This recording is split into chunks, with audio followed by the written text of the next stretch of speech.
All right, what's good? What's good, neighborhood? What's popping? What's happening? What's going on? Back in the lab with your favorite neighbor, your man Marq Nash. He is I am he. A very, very sad day here at Breaking Beats. I hope y'all can hear me. I'm moving right now. I'm on the go right here, but I hope y'all can hear this audio. If y'all can hear me, I know it's kind of loud where I'm at, but I'm moving and shaking. So if y'all can hear me, press one. Press one in the chat if you can hear me. Truly, truly, truly unfortunate news. We're going to talk about everything that we know so far.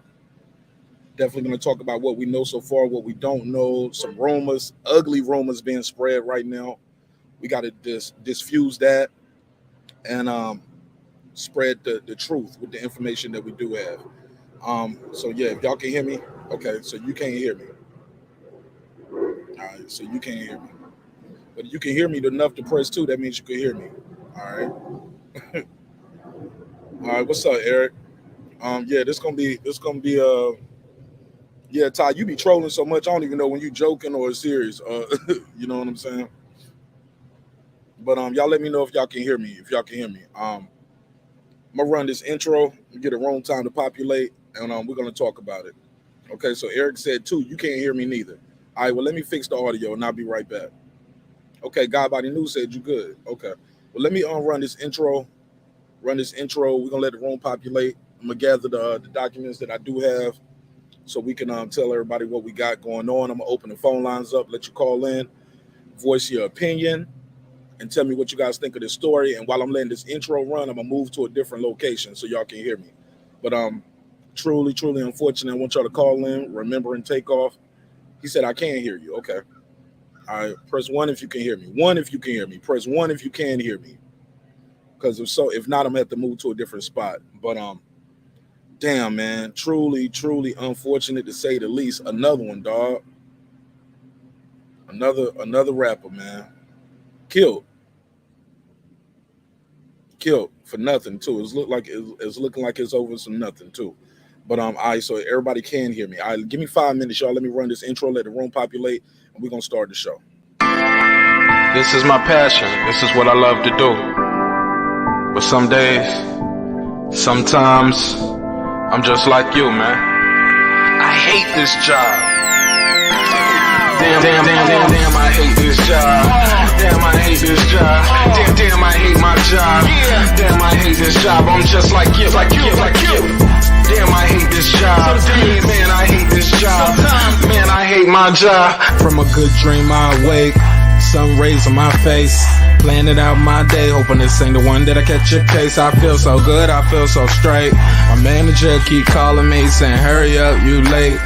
Hurry up, you lay off. Y'all, man, I hate this job. Man, I hate this job. Been trying to play it cool, but it's hard to play it off. I've been hanging on to this bush, cause my car still ain't paid off. I know I'm on my way up, my boy just got laid off, so y'all, man, I hate this job. Man, I hate this job. These hoes is so ratchet. These hoes is so sneaky. Y'all don't even really pay enough for y'all to only pay bi-weekly. I'm trying to double up my cash. Take this job, shove it up your ass. Yo, man, I hate this job. Sometimes I wanna say, walk in and slap my boss. This shit is getting hard. Damn, I hate this job. Gotta make it out of this struggle, bruh. And I don't really mean to take it out on you. You just a customer, but damn, I hate this job.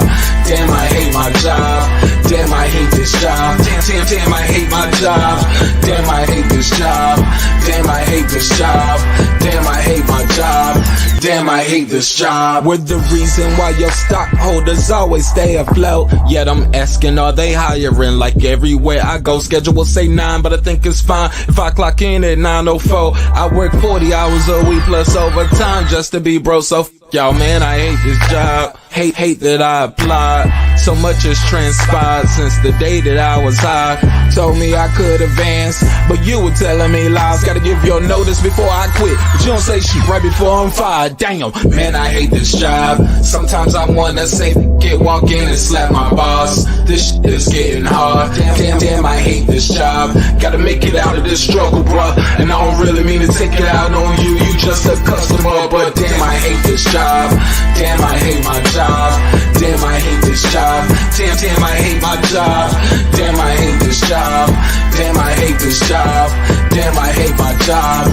Damn, I hate job. You and your procedures, you and your protocol, you and your policies. None of that shit don't apply to me.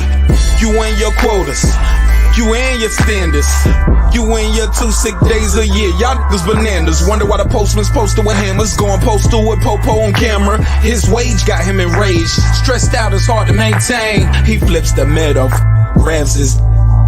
He said, if you don't get the picture, I quit, you ain't shoot. Mother, man, I hate this job. Sometimes I wanna say, walk in and slap my boss. This shit is getting hard. Damn, I hate this job. Gotta make it out of this struggle, bruh. And I don't really mean to take it out on you. You just a customer, but damn, I hate this job. Damn, I hate my job. Damn, I hate this job. Damn, I hate my job. Damn, I hate this job. Damn, I hate this job. Damn, I hate my job. Damn, I hate this job. Look, man, I hate this job. I put my pants on one leg at a time, just like you. I'm out here trying to take care of my family. Damn, I hate this job. It's not always glamorous, for real. But I do what I gotta do for me and mine, you know? Damn, I hate this job. Damn, I hate my job. Damn, I hate this job. Damn, I hate my job. Damn, I hate this job. Damn, I hate this job. Damn, I hate my job. Damn, I hate this job. Damn, I hate this job. Damn, I hate this job. Damn, I hate my job. Damn, I hate this job. I'm just like you, nigga. Damn, I hate this job. Man, I hate this job. Man, I hate my job.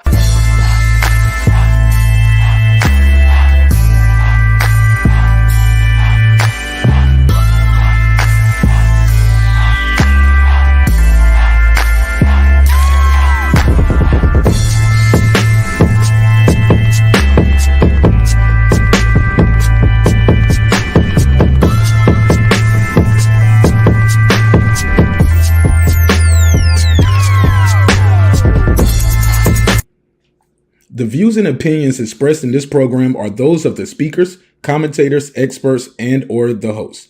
They do not explicitly nor necessarily reflect nor represent the channel's policy or the views held by the channel or broadcaster.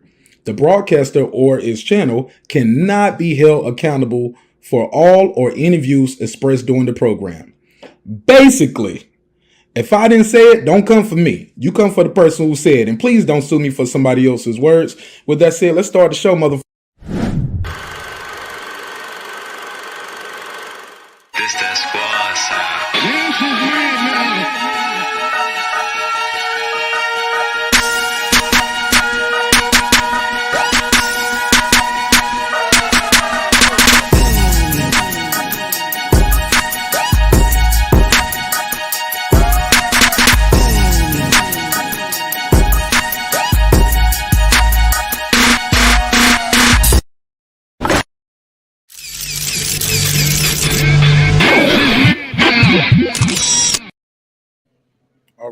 All right. What's good, neighborhood? Back in the lab with your favorite neighbor, your man Marq Nash.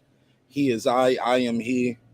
A very, very sad day here, breaking beats, man. Wow. If you haven't heard, the rapper Takeoff, real name is Kershnick Kari Ball. He's the nephew of Quavo. He's the cousin of Offset. The group Migos had a big hit, Versace, in 2013, and they've been on the roll ever since. Unfortunately, from all that we're hearing, it is confirmed. Takeoff lost his life last night, going into this morning in Houston, Texas, according to all reports. This right here is basically saying, oh man, it's just sad, man. It's a picture that you can see his uncle Quavo, and some of his other friends. They trying to get him up, and then they just pretty much realized they need to just keep him still, and they called the ambulance. 2 other people were shot. They were taken to the hospital in personal vehicles. Wow. He had took a shot. He had took a picture, ironically, in front of that same location before he died. I believe this is the picture that he had took before he died. From all that we're hearing, it was a dice game. It was a dice game going on after hours. It was a private party, and people stayed afterwards, and they had a little dice game going. and it went bad. It went bad. I'm gonna open the phone lines up. You guys want to call in? Tell me what you guys feel about the story. Remembering Takeoff. If you got a good memory you want to share, favorite song, anything like that, that'll be all cool. But yeah, man, we just chopping it up. Chopping it up with the neighbors, man. Truly, truly, truly unfortunate to say the least, man. Let's see what they saying in the chat. But let me go to this article right here, and we're gonna play this news report real quick. Let's see what it says. Involved in some sort of. So, some breaking news has recently emerged coming out of Texas involving two of the three Migos members, that being Takeoff and Quavo. Now, reports are changing as time passes, and the circumstances leading up to the incident in question are a bit hazy at the moment, but according to various news outlets and online sources, it's being claimed that both Takeoff and Quavo were involved in some sort of altercation, which led to Takeoff being shot and killed early this morning. No official sources have came out to give any in-depth reporting yet, but police have started to investigate the incident after they say 3 people were shot, one fatally during. This is San Jacinto Street and on Polk Street, downtown Houston. A private party at a bowling alley in downtown Houston over a game of dice. Officers said when they arrived at the scene, they located a large crowd with a man with a gunshot wound to either the head or neck. He, believed it to be Takeoff, was sadly pronounced dead at the scene. Footage of the aftermath has surfaced online.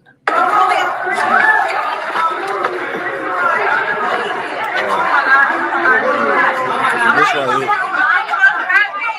Yeah, that's just a little video of some aftermath, but you can't even really see anything right there. It's just some people screaming. Leading up to the shooting itself. One unconfirmed report came from a leaked text message alleging that Quavo had been beat in the. Now, this is what they're saying right here in the legend. They're saying Quavo was losing in a dice game. Listen to this report. Text message alleging that is leading up to the shooting itself. One unconfirmed report came from a leaked text. Unconfirmed report from a leaked text message, so it's unconfirmed. Let's go. Message alleging that Quavo had been beat in this dice game multiple times. He began to get aggressive. His camp started shooting at other people that were playing this dice game with them, and then Takeoff was hit. Again, that is all unconfirmed at the moment, but it's firmly believed that Takeoff has been pronounced dead at just the age of 28 years old over this dice game that had happened at this bowling alley. When more updates do come out from this situation, which they more than likely will, I will do follow-ups over on my Instagram. All right. So yeah, but this is let's hear this. Let's hear what the police are saying. And like I said, we won't release any information on him until we're able to get more information, either from the medical examiner's office once they positively identify him from the autopsy, or if a family member or friends or family come forward and give us information of who he is and things like that. Police really pleading with the public here for those 40 or 50 members who were in attendance to this private party to come forward and contact them so they can get a better idea of exactly what unfolded here last. All right, so still a lot of stuff that we don't know, but from what we're hearing, from all reports, a lot of people are saying it was over a dice game happened. This is the first time I'm hearing Quavo was losing in the dice game. And from that report, it sounded like his team was the aggressor. We don't know if that's true or not. But like I said, it's unconfirmed, and we don't want to spread any vicious rumors. So we're going to keep that under wraps until we get that confirmed. Shout out to everybody pulling up. 404-692-1766. 404-692-1766. If you want to call in and voice your opinion, tell me what you think of the story. Remembering Migos. Shout out to my boys in the building. Shout out to everybody who's here. Eric in the building.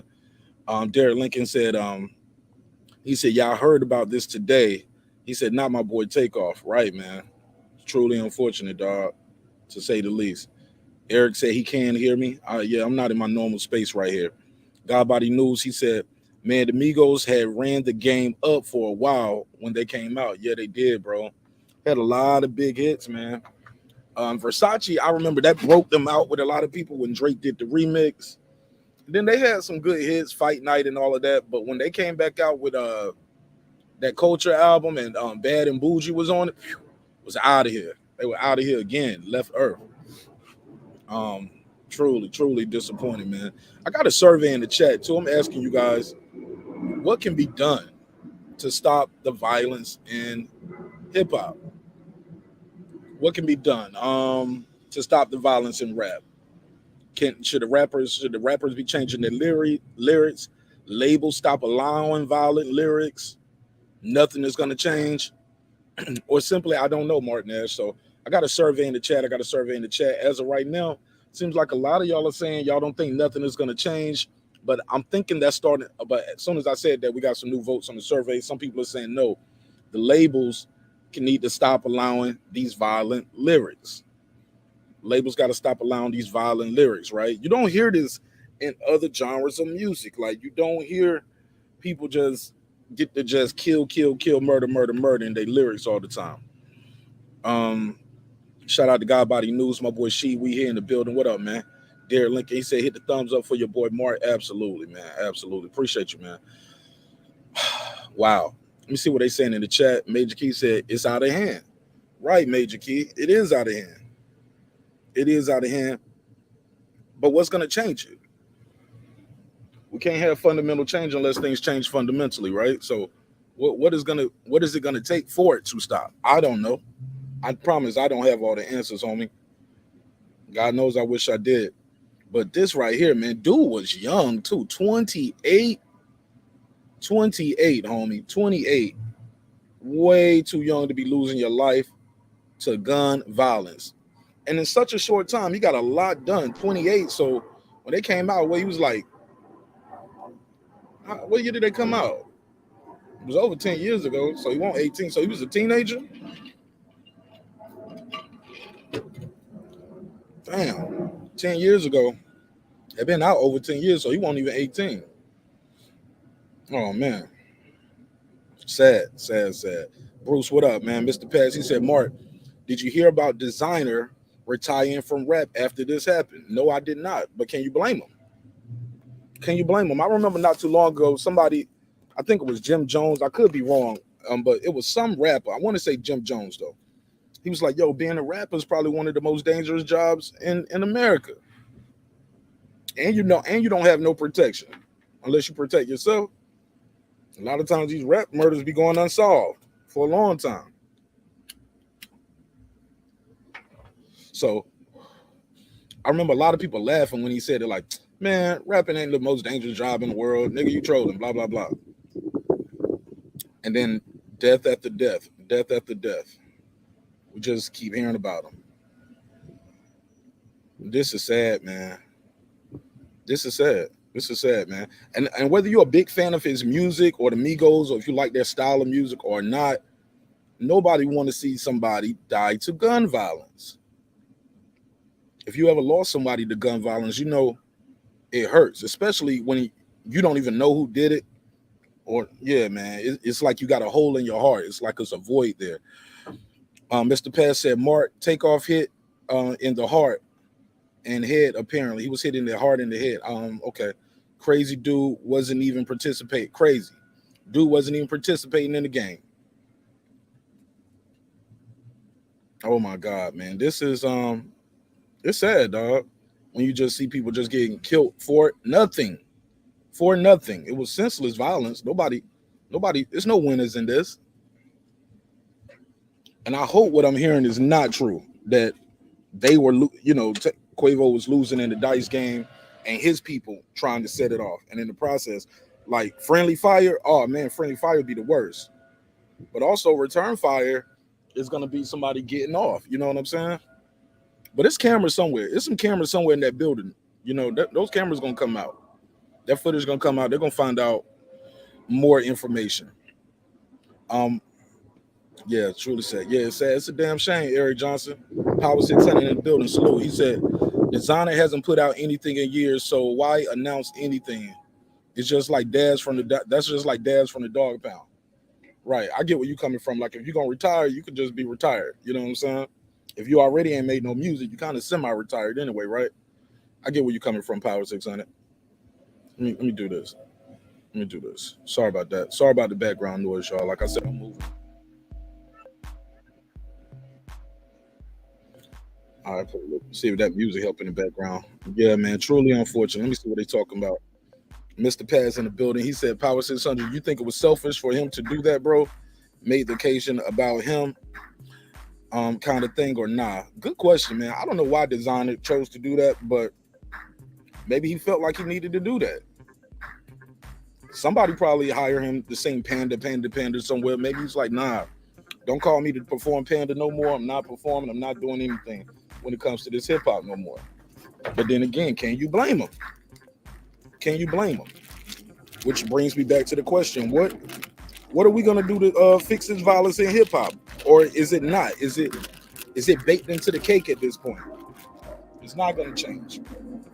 I don't know. I don't have the answers. We'll talk about it. 446921766. He said almost a month from losing PNB Rock. Exactly, bro. Exactly. It's like Groundhog's Day, Power 600. How many times do we say thoughts and prayers? You know what I'm saying? Thoughts and prayers. Same thing with school shootings. We all say thoughts and prayers. We send out our RIPs. We feel bad about it. Talk about what needs to change. We need to change.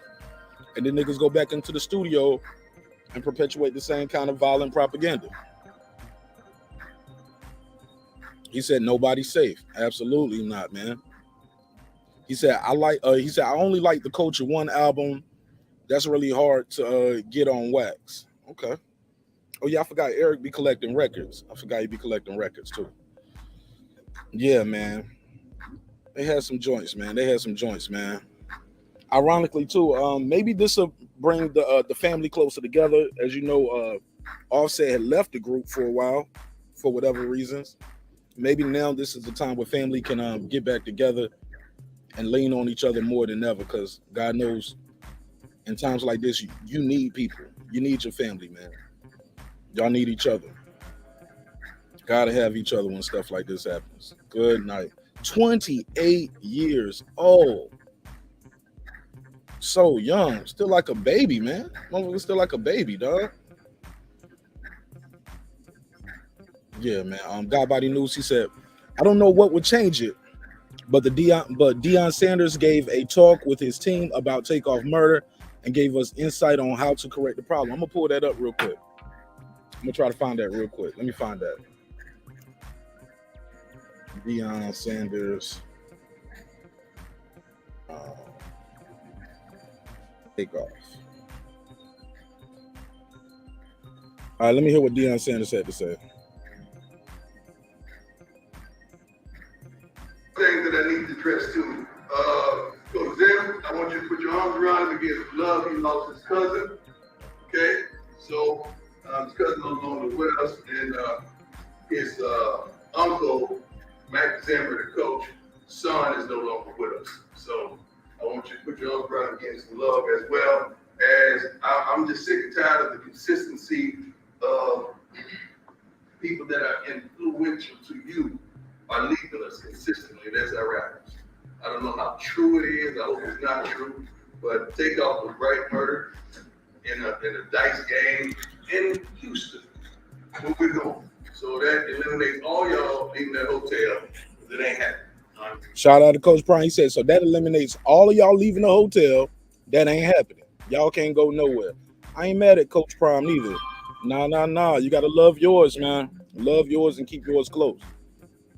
Got to have a commitment to excellence, but also we got to make got to have a commitment and take make no excuses, and plan for the worst. Nah, y'all can't go nowhere. Not right now. We on our way to Houston. No. Yeah, I give you fucking notes. So whatever her name is, whoever she is, parents, everybody, they're gonna come to the hotel to visit you because y'all ain't leaving. Because I cannot lose one of y'all. Of course, you can shoot back. The Bible says when I was a child, I spoke as a child, I thought as a child, and I understood as a child. But when I became a man, I put away childish things. Amen to that. Some kind of way, you guys got to come in. There's no way a man that has made it in life has reached his pinnacle of the rap game, well known all over the world, is still playing dice in the city. Come on, let me pause that right there. Why we shooting dice, bro? Say that again, Coach Prime. Of the rap game, well made it in life. with childish things. Some kind of way. He said, when I was a child, I acted like a child, spoke like a child. When I became a man, I put away those childish things. Spoke to my soul right there. But let's hear that again. He said this. You guys got to come in. There's no way a man that has made it in life has reached his pinnacle of the rap game, well known all over the world, is still playing dice in the city. What a whosoever will. It's already jealous, envious of you. Right. Sooner or later, you got to start. They jealous already. They already jealous and envy of you. Right, Coach Prime? People already jealous and envy of you. Why you sitting around shooting dice with these niggas? They don't give a fuck about you. Excuse my French, but I'm in France right now, homie. That's crazy. That's crazy. Yo, that's crazy, man. Like, especially you out of town, man. You know the rules out of town. Get your bag and go. You party, have fun, keep moving. No, if you partying and out of town, man, you need to be partying with the people you know at their spot, at their location, not just out and about, stunting and fronting and flossing and glossing. Well, you got to keep that shit moving, bro. So what if you got the heat on you? They got the heat on you too, on them too, and they know the streets, they know the routes, they know the people there, they know the bouncers, they know where the cameras at.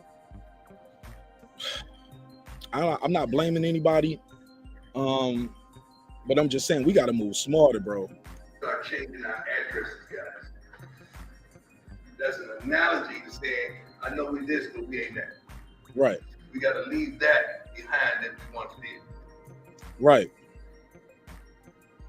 That's a good point right there. That's a good point, man. You got to leave that stuff alone sometimes, man. You got to move on. Black Picasso, what's up, my G? He said Jim Jones definitely said that before. That's what I'm talking about.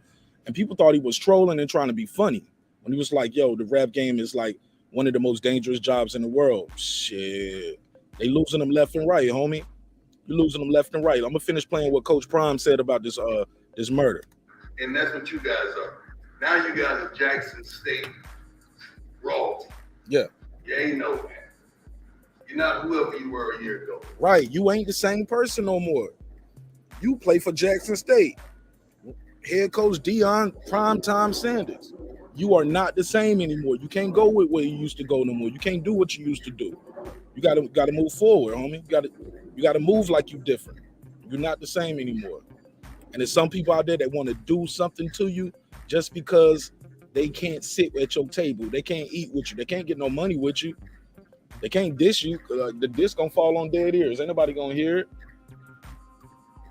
You're not even who you're gonna be a year from now. Come on, man. You ain't even who you're gonna be. Come on, coach. You ain't even who you're gonna be a year from now. But you already different from who you were a year ago. Coach preaching to him right now. Let's go, coach. But you can't continuously do the things you've always done and expect to get the results. Nope. It's gonna have to be a change. Gotta change, fam. All of us are going through drastic change. Having coaches. All of us are still evolving into what God has called us to be. Yeah, and he's right about that. He's 1,000% right about that. We have to change something. What is going to change it? What is it going to take to change it? Does anybody know? He said Jug Season mixtape was the first time I heard of Migos. Damn, that's old right there. What's that, like 2010? What year was that, Eric? Shout out to the ladies of iTalk, the Russian princess. What's up, RP? RP in the building. Oh man, I don't got behind on the chat. Let me try to get caught up. Shout out to RP. Let me try. Derek Lincoln in the building. He said hit the thumbs up. Salute. Yes, it's senseless, stupid, dumb shit, man. I'm just saying, yo. Mark, yes, the report said friendly fire, bro. That's what I heard too, Mr. Paz. It sounded like their people started the bucket and he got hit. They got their own people here. How does that even work?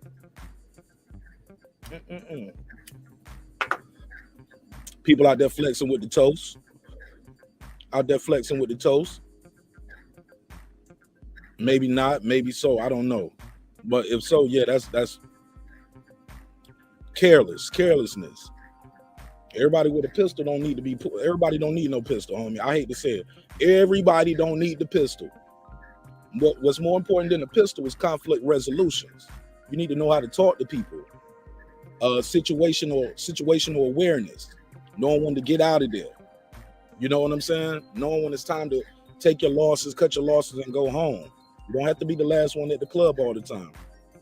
He said Migos were doing features, I think, before the Versace came. I'm sure they was. I just wasn't familiar with them. And I was right here in Atlanta. I wasn't familiar with them. Yeah, that shit is sad. Absolutely. San Francisco City Slick in the building. What's up, family? Godbody News in the building. He said they're gonna lose another homie to prison system for friendly fire. Shaking my head. People got to think before they act. Absolutely. I hope that's not true. Cause that hurts too. That's gonna hurt him too. You know what I'm saying? Power 600. He said rumors of Offset and Quavo ended their beef. Offset and Quavo, rumors of. I hope so, bro. Times like this, y'all need family more than anything, bro. They all related. Maybe this will bring the group back together. He said the shooter is next. Unfortunately, I think they said, like I said, they said the shooter might be somebody in their own crew by accident. Friendly fire from that report we just played. It might be friendly fire, but we don't know. He said, Mark, you remember when Soldier Slim was killed in front of his mama's house? Absolutely. How can you forget stuff like that? In his hometown.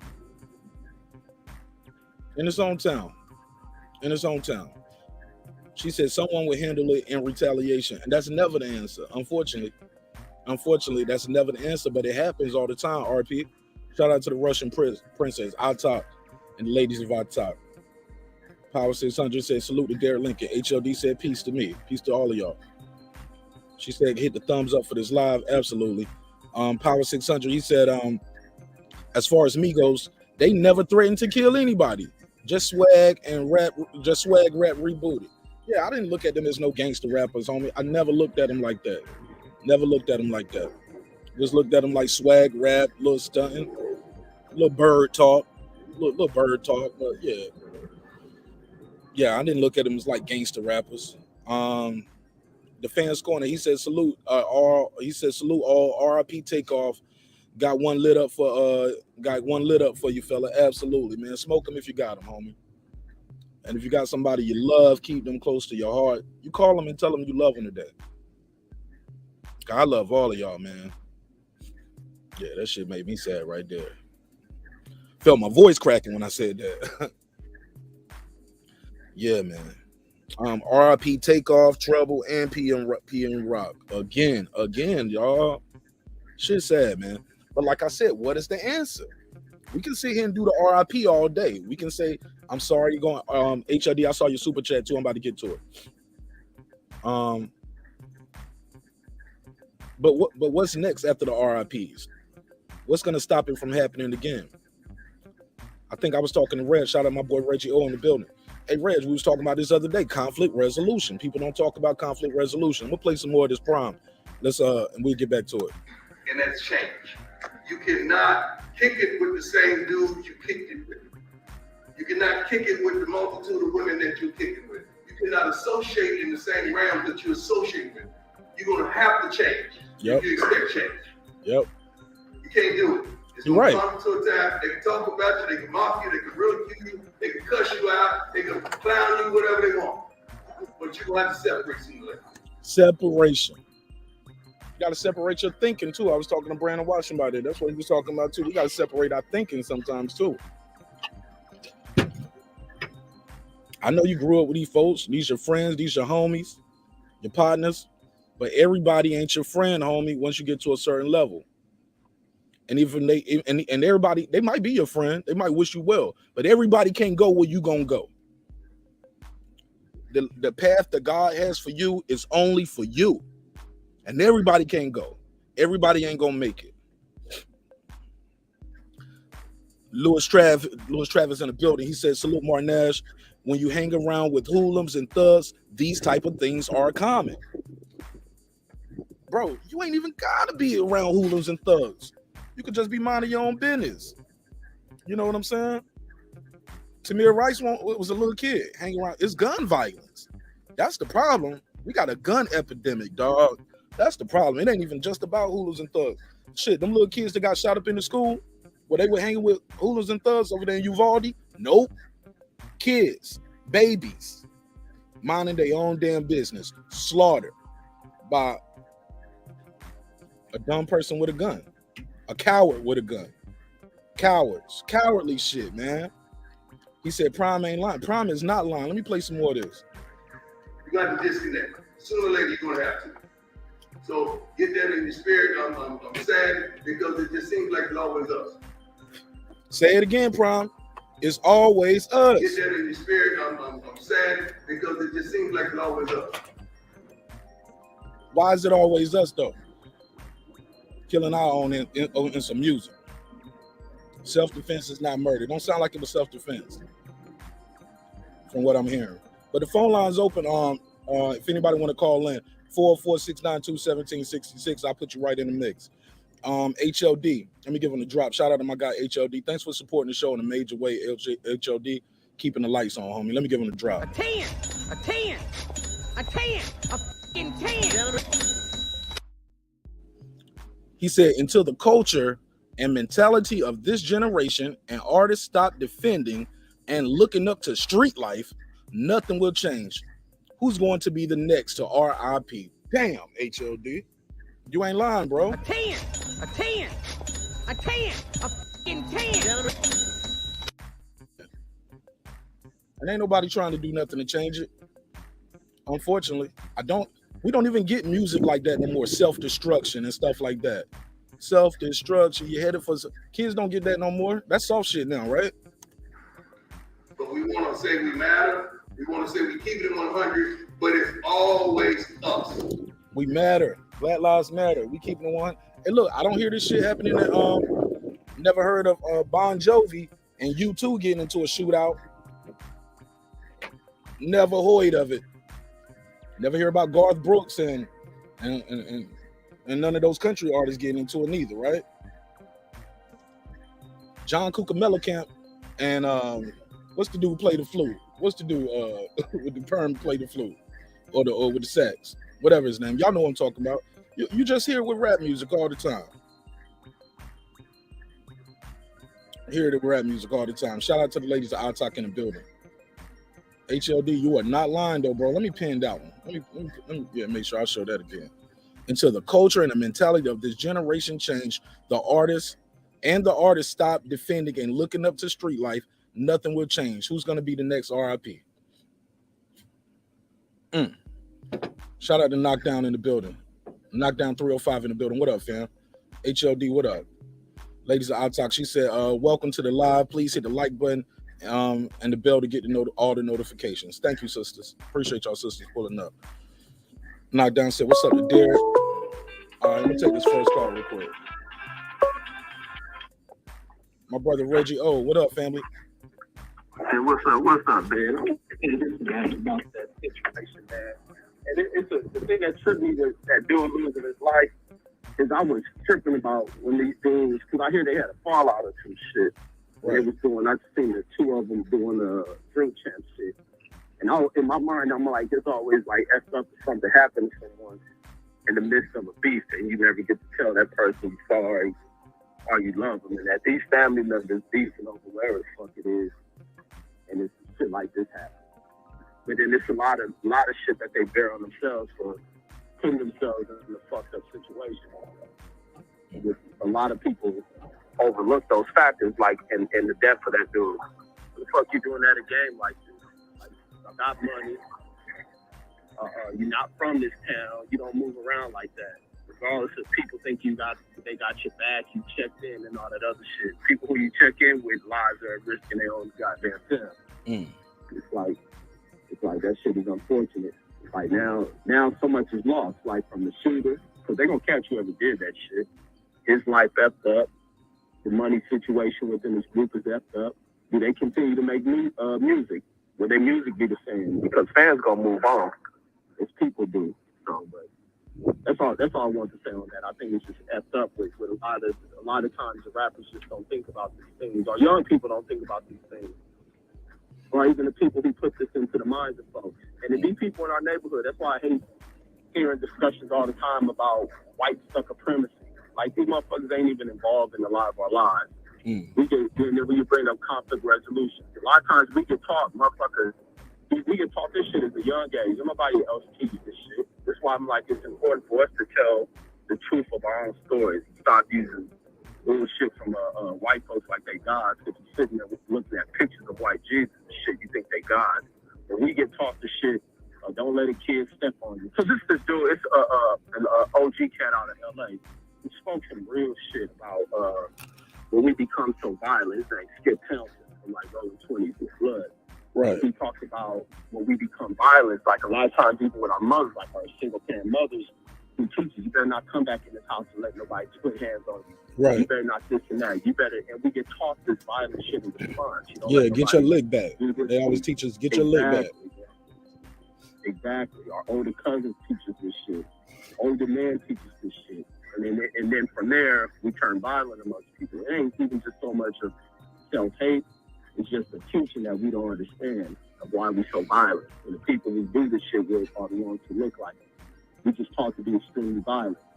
Don't ever let nobody test you. Don't walk away from none of this. Your friends tease you because you let some shit pass. And that's where a lot of that shit manifests from, why we so fucked up and violent towards each other. Some of it is self-hate, but a lot of it just ain't young.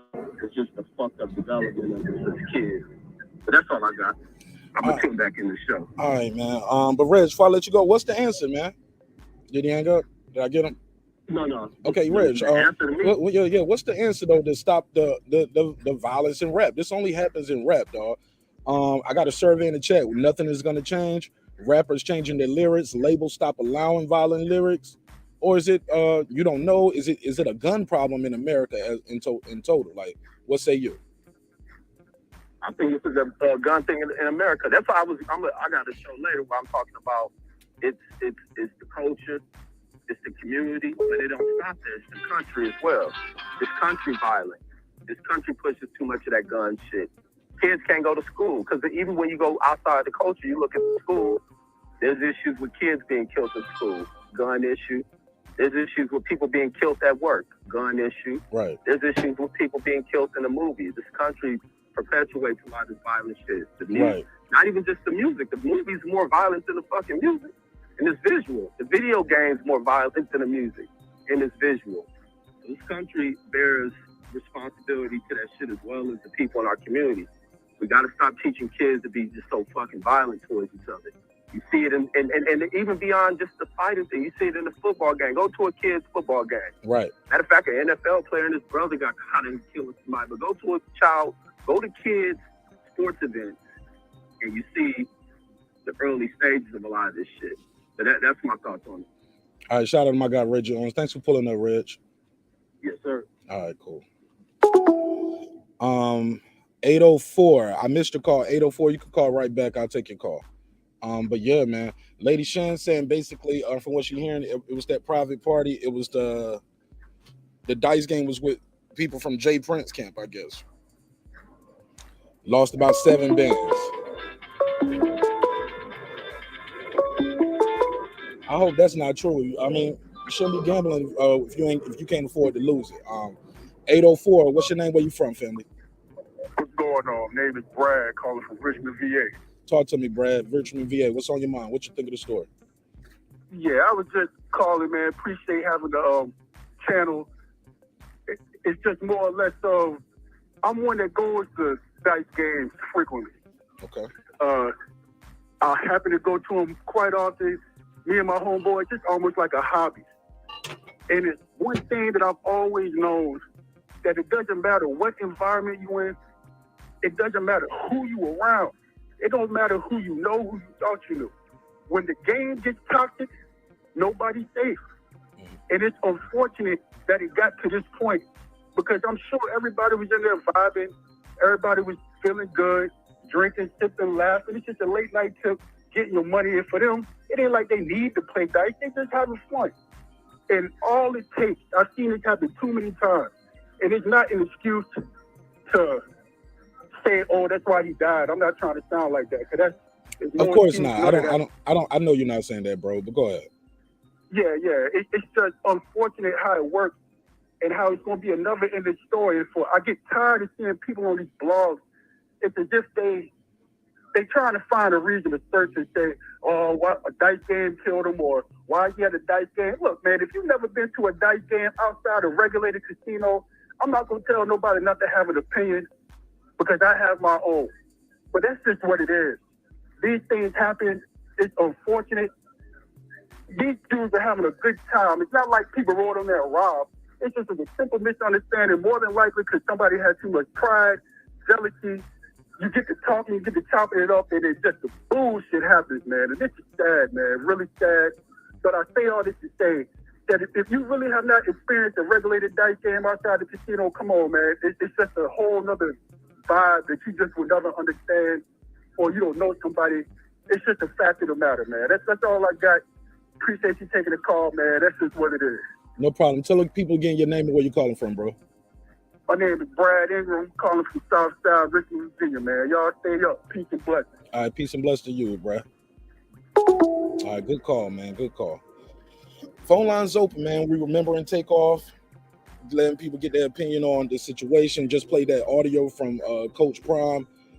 I guess they got a game going out there. Deion Sanders is telling his players, y'all can't leave the hotel. Somebody love you. They want to see you. They need to come to the hotel, and they got to check in.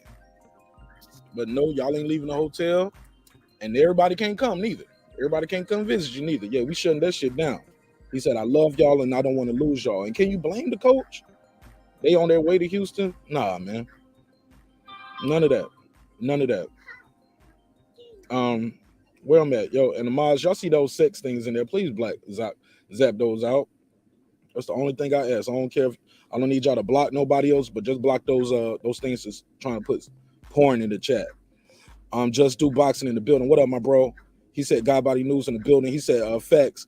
He said back then, motherfuckers get beat down and go about their way. Yeah, but shit, people was getting poked up and shot and stabbed back in the day too, though. That's a myth that back in the day everybody just fought. Shit, even then, when they fought like that, they fought more violently. I got we know family members that got hit in the head with a hammer, stabbed in the head with a screwdriver. You know what I'm saying? Like shit like that happens. Yeah.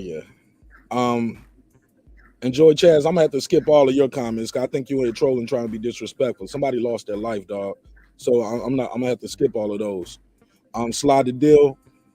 Cause yeah, it ain't nothing funny about somebody dying, dog. Ain't no coming back from that. It was Kenny G. Thank you, Reggie. It was Kenny G. Yeah, you don't hear about Kenny G and John Cucamellicamp having beef. Billy Joel and Elton John shooting it out. It's only hip hop. Slide the deal. He said, can't move how you used to move once you made it big. Why are you shooting dice at 2:30 a.m.? Dice games almost always lead to violence.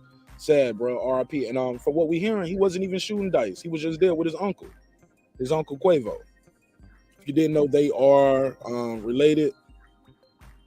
Those two are uncle and nephew. Quavo is his uncle, and Offset and Quavo, they're cousins, right? They're all cousins, all three of them. Well, uncle and nephew and cousin. Offset is the cousin to both of them. He said Dillian White nephew rapper name was Perm from London. He was just shot and killed on Sunday. Damn, bro. The rapper Pat Stay, battle rapper Pat Stay got killed in Canada. Shout out to my sister comedian Miss Lips. What up, family? She said this is a mess. Absolutely. Joey Chad, she said, okay, yeah, let me skip all of these. Mr.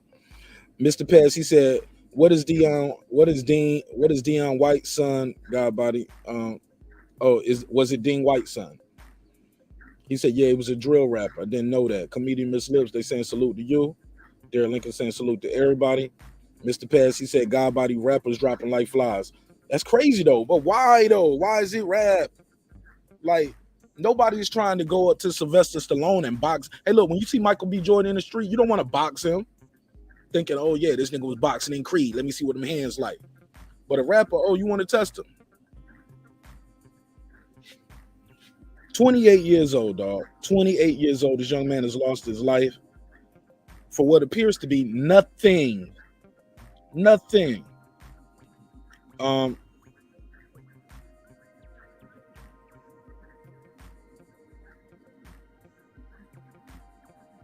me see. Power 600, do you think the same issue will exist in the next 10 years? Absolutely. Why not, Mr. Pats? If nothing's going to change, why would something change? If nobody's trying to change it, somebody's profiting from all of this death, though. Never forget that. It's definitely a profit being made on all of this death. 404-692-1766. 404-692-1766. You want to call in, I'll put you in the mix and you can tell me what you think of the story. The killer on Quavo TL, I don't know what that means. He had the burn in the car. Fighting is fine, gunplay isn't. Shout out to Whittier Finest, Fred and Win. Power 600. He said, probably unless something is done. What is going to get done, though? We need answers. Come on, neighborhood. We got a lot of people in here. Let's communicate. Any solutions? Because we need solutions. It's cool to give them a RIP, call in. You can call in and tell me what was your favorite song, what you think of the story. Do you think anything is going to change? But more importantly, man, I like to have these conversations. We need solutions. Because if not, guess what? It's going to be somebody else next month. It's November the 1st. Watch what happens by the time we get to Christmas. I say before we get to New Year's, you might have two more dead rappers, unfortunately. Between November and New Year's Eve, so that's all November, all December. Mark my words, book it. Tell them I said it. Between now and January the 1st, you're going to probably get at least two more dead rappers. It's just how famous they are is how much people are going to say RIP. But then they're going to keep it moving. And the machine is going to keep pumping out violent rhetoric. Wouldn't you like to know? Shout out to my guy, wouldn't you like to know? How you been, homie? Hope all is well with you. He said, people have to realize once you move up, you can't keep the same company and you can't stay around the same bad energy. Absolutely, bro. But people just look at it like, nah, you my family. Look, I got some family too that I just can't keep around me. I got some family right now and shit. When they come into the house, you better they're gonna steal your cigarettes. If you smoke cigarettes, they're gonna steal meat out your freezer. If you got meat in your freezer, look, don't have no nice hat collection. You come in there, one of your hats gonna be gone.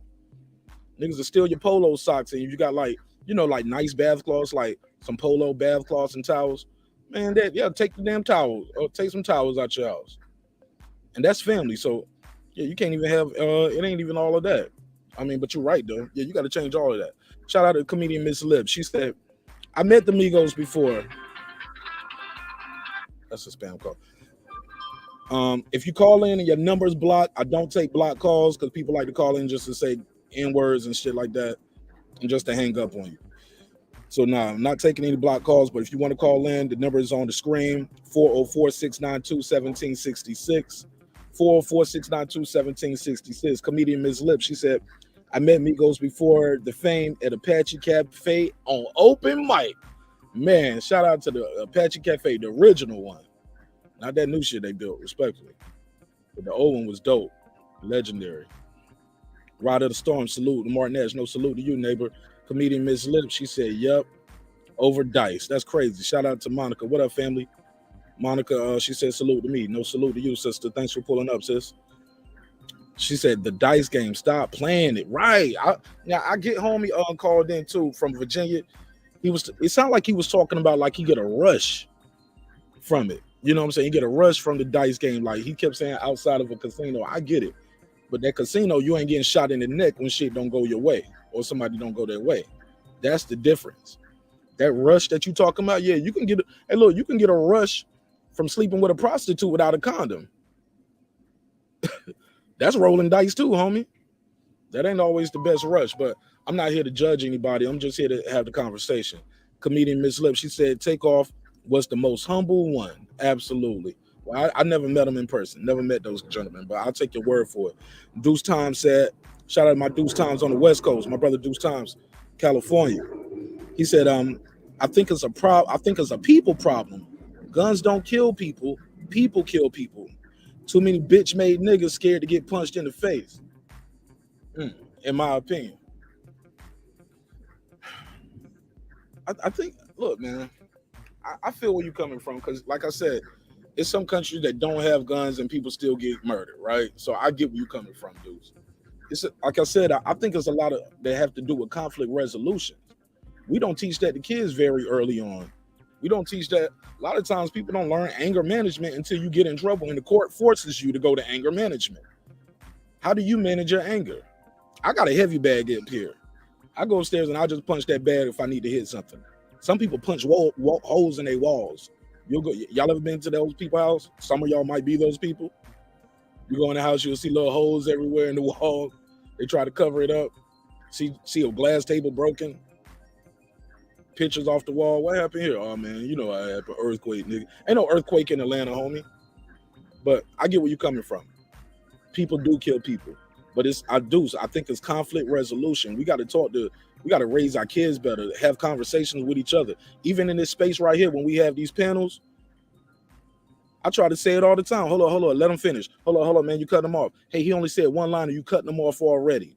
Because as soon as you hear something you don't like, the instinct, the knee-jerk reaction is to reply, and you reply with some of the most disrespectful things you can say. Hurt people. And we got to get better, man, at communicating, talking to each other. Love, I know it sounds a little cliche, but man, love goes so far, man.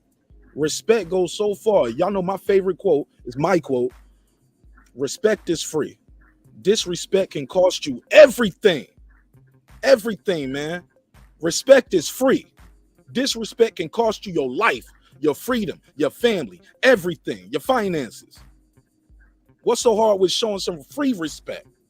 Why you got to see what's on the other side of that coin? She said, I'm cooking and I'm listening. Cooking right now too. I'm pissed off, man. This shit pisses me off. Pisses me off, bro. It's senseless. Shout out to comedian Miss Lip. She said, niggas need to take their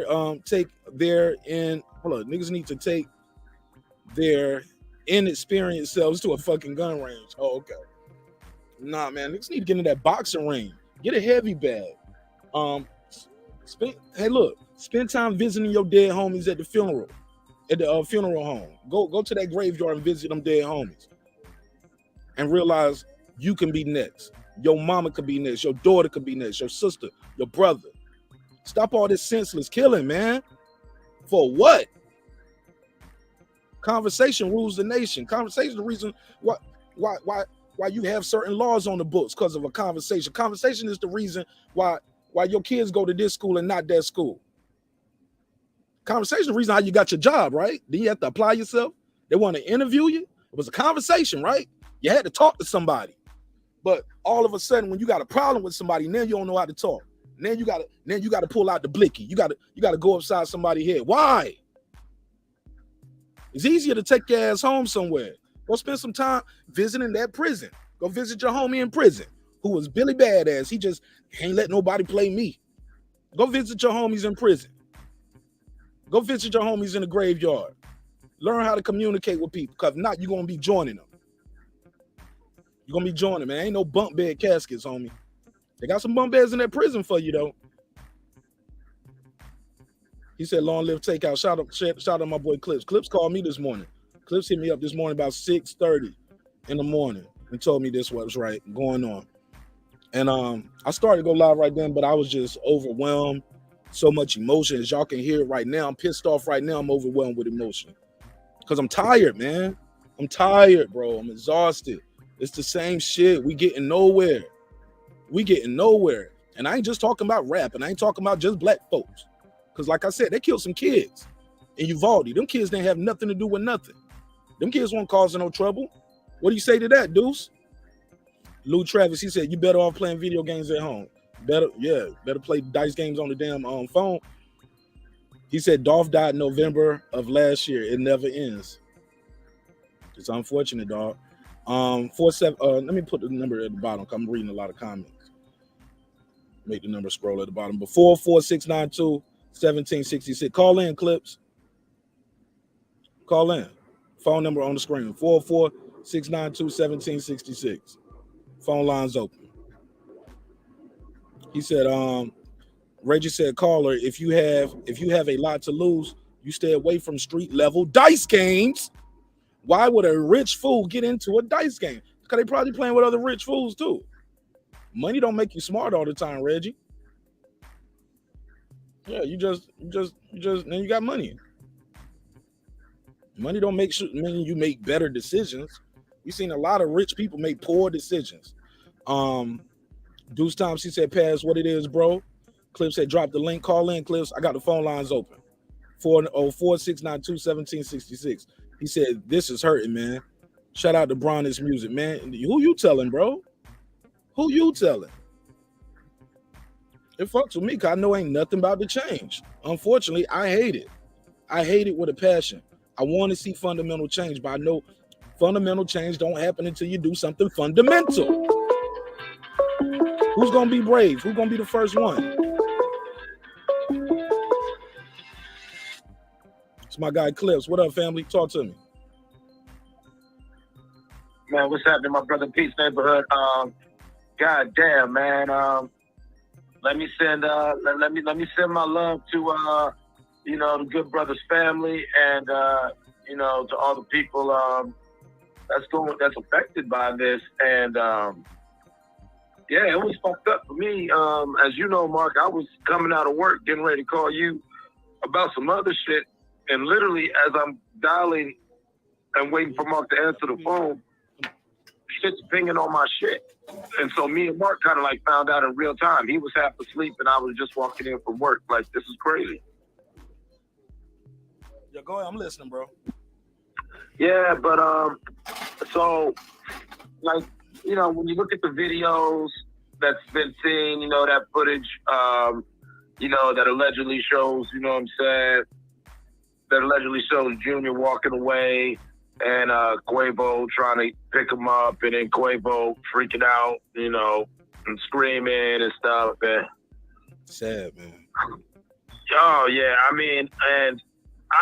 we're not going to speculate. We know what we see on Instagram and everything, that conversation thread where somebody's explaining what happened and everything that I see everybody keeps reposting, where they say that, yeah, Quavo was getting him, getting the better of him in the dice, getting his money took in the dice game. He didn't like it. I know there's a lot of smoke heading towards Jazz's way. This is honestly the third Houston involved shooting, and then second one involving a dice game with him directly. It's kind of crazy. And once again, here we are with the November ritual, the Dia de los Muertos ritual. Shit. It's just crazy because, Takeoff was always like everyone said, Takeoff was, he seemed like the normal one. I didn't know their brothers personally, but he seemed like the normal one. And, yeah. And I know his uncle's probably hurting right now. God knows what really happened, but wow, man. I just don't know how Quavo's feeling. Somebody please, keep your arms around him. We're going to pray for you. Pray for his mama, pray for his babies. Like, this is so random too. It was random. And if they saying it was friendly fire because cats just got to arguing and somebody in their crew just got to shooting, and Takeoff was sitting off to the side and wasn't really paying attention and just got hit with a stray. And and then when it happened, after I got off the phone with you, Mark. Sorry about that. Yeah, you go. After I got off the phone with you, I was talking, it fucked me up so much. I'm talking to one of my producers from the early days of the record label, and he's like, yo, man, this is so fucked up.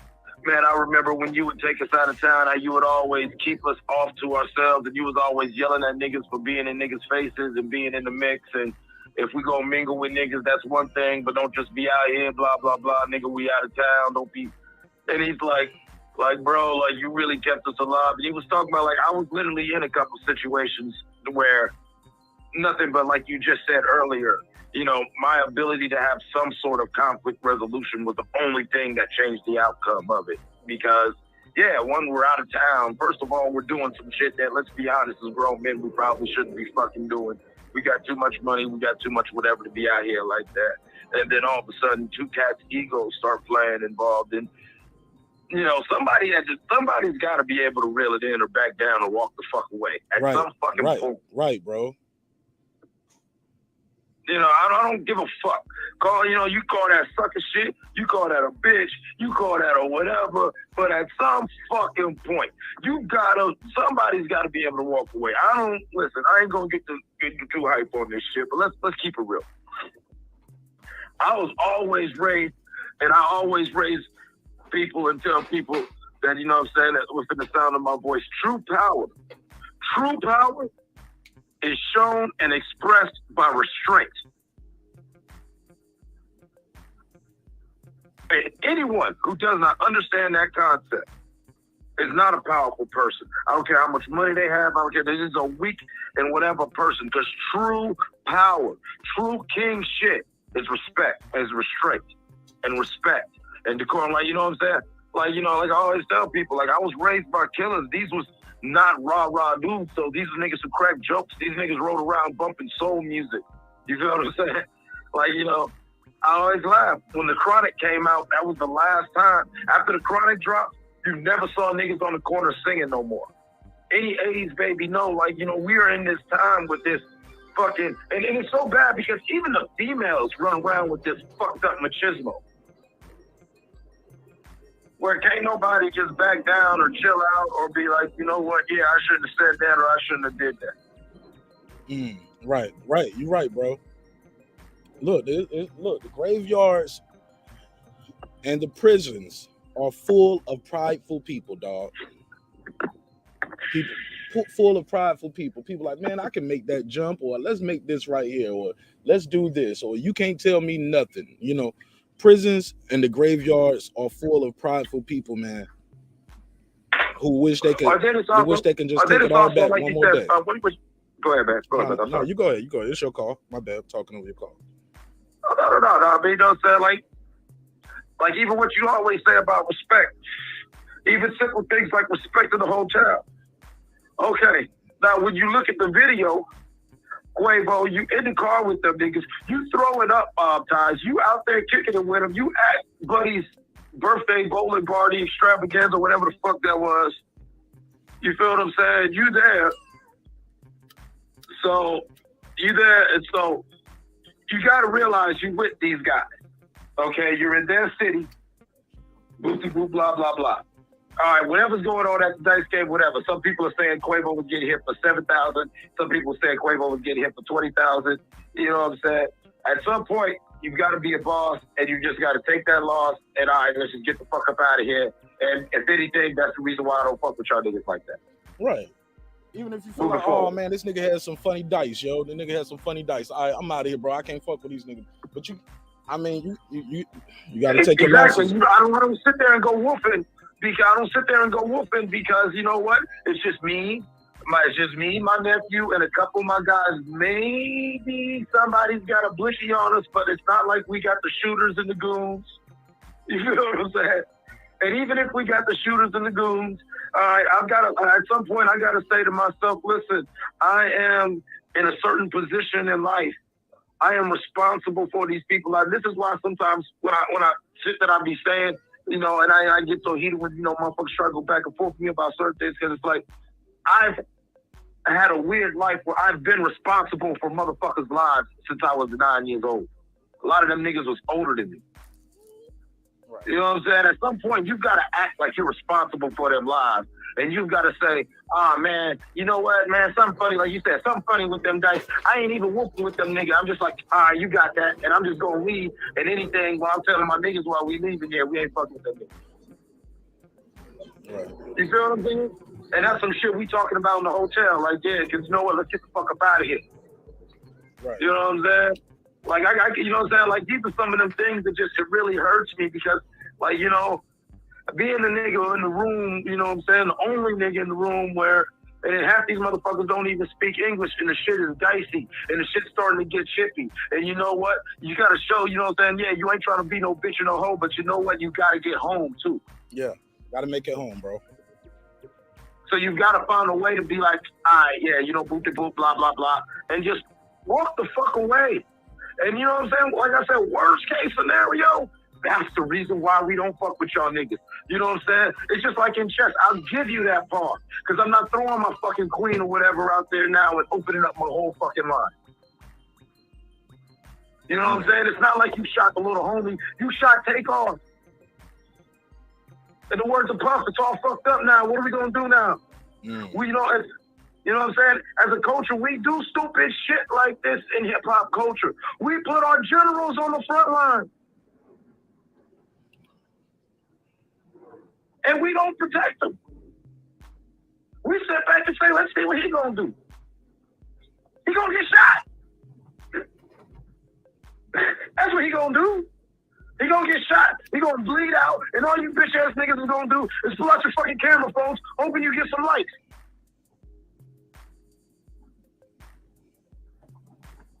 That man was feeding people. And the thing that really hurts about the Takeoff thing is it wasn't even his dice game. Right. Talk to me, Mark. It wasn't his dice game. It wasn't his money. It wasn't his argument. It wasn't. And the only thing he did wrong was he was there. Right. Hanging out with his uncle. That's half the battle, though. That's half the problem. But I'm going to take some more calls, man, and I'm going to go through some more of these comments. You got anything you want to say? Give people your final thoughts, or you can call back if you want to. Yeah, I'll call back in later, man. It's all good. You know what I'm saying? Hey, man, but hey, long live Takeoff, man, and everybody, man. Let's do better, man. Let's do better. And like I used to always tell people back when I was a safety man on the oil field, if you ain't got 2 seconds to ask yourself, what are you doing and why, you probably ain't got no reason doing it. Amen to that. Shout out to my boy, the guy Eclipse, man. All right, peace. Peace, bro. Man, good call, man. Good call. Shout out to Clips. Yeah, man, I couldn't agree more with it, man. He hit it right on the head right there. I saw somebody in the chat. They said they was like Slotted Deal was like, who controls the music industry though? They determine what type of music gets airtime, promoted. It all comes back to what Ye was talking about. But he's crazy though, shaking my damn head. Don't do that, baby. Be careful over there, okay? All right. I get where you coming from, Sly, but this right here didn't have nothing to do with no Jewish record label in their music, did it? This was wrong place, wrong time, situational awareness, conflict resolution. But I get where you coming from. It could go back to the damn music though. So I ain't gonna be mad at you because I got a survey in the chat. And it's basically asking pretty much what you're talking about right there as well. So I get where you're coming from. He said, Mark, do you ever wonder if any of these celebrity deaths are staged? I mean, we really have no proof or evidence to really verify. I don't think Young Dolph is still out here somewhere, dog. I don't think a lot of times some of these shits be on camera too. Young Dolph killing, that shit is on camera. Nipsey murder, that shit is on camera. A lot of these are on camera. Yeah, so I don't want to say, I don't think it's staged, bro. So to answer your question, no. And Deuce was saying facts, Mark, conflict resolution is key. Yeah, I couldn't agree more, bro. People don't know how to talk to each other. Nobody's forcing these guys to make that content like that. They choose to do that. But also, if you're not doing that, you might not get the record deal. Got to get a record deal to the drug dealer, rapper. Got to give the record deal to that guy. I don't know. I ain't got all the answers. That's why I got y'all here so we can call in and talk about it. 404-692-1766. He said facts, Mark. I don't know what I said, but I said a lot though. She said, me too. Another good black man. He said, smash the like button for your boy Marq Nash. Appreciate it, man. It is what it is at this point, man. It ain't even about that, man. Like, I don't even care, man. Like, I care about finding solutions. What are we gonna do to fix the problem? Or are we just gonna all just go along to get along? And like I said, at this rate, before New Year's, you're gonna have 2 more dead rappers. Because people don't know how to talk to each other. Respect is just something that's so hard to do nowadays. Conflict resolution. How about this? My bad, bruh. Excuse me. No problem. Yes, sir. No problem. Keep it moving. Nobody don't know how to say yes, sir, no, ma'am, no more. I grew up, we had to say yes. I still talk to my mama. I say yes, ma'am. I still say yes, sir, when I talk to my pops. And he didn't raise me. But I knew that's what I was supposed to do. And it wasn't the army. I know y'all was like, well, Mark, you was in the army. No, that's probably why it was easy for me to be in the army. Because I already grew up telling people yes, sir, and no, sir, and yes, ma'am, and no, ma'am. I always had a firm grasp on, well, not always. It took some trial and error. Yeah, I was getting kicked out of school left and right. Alternative school, all of that shit.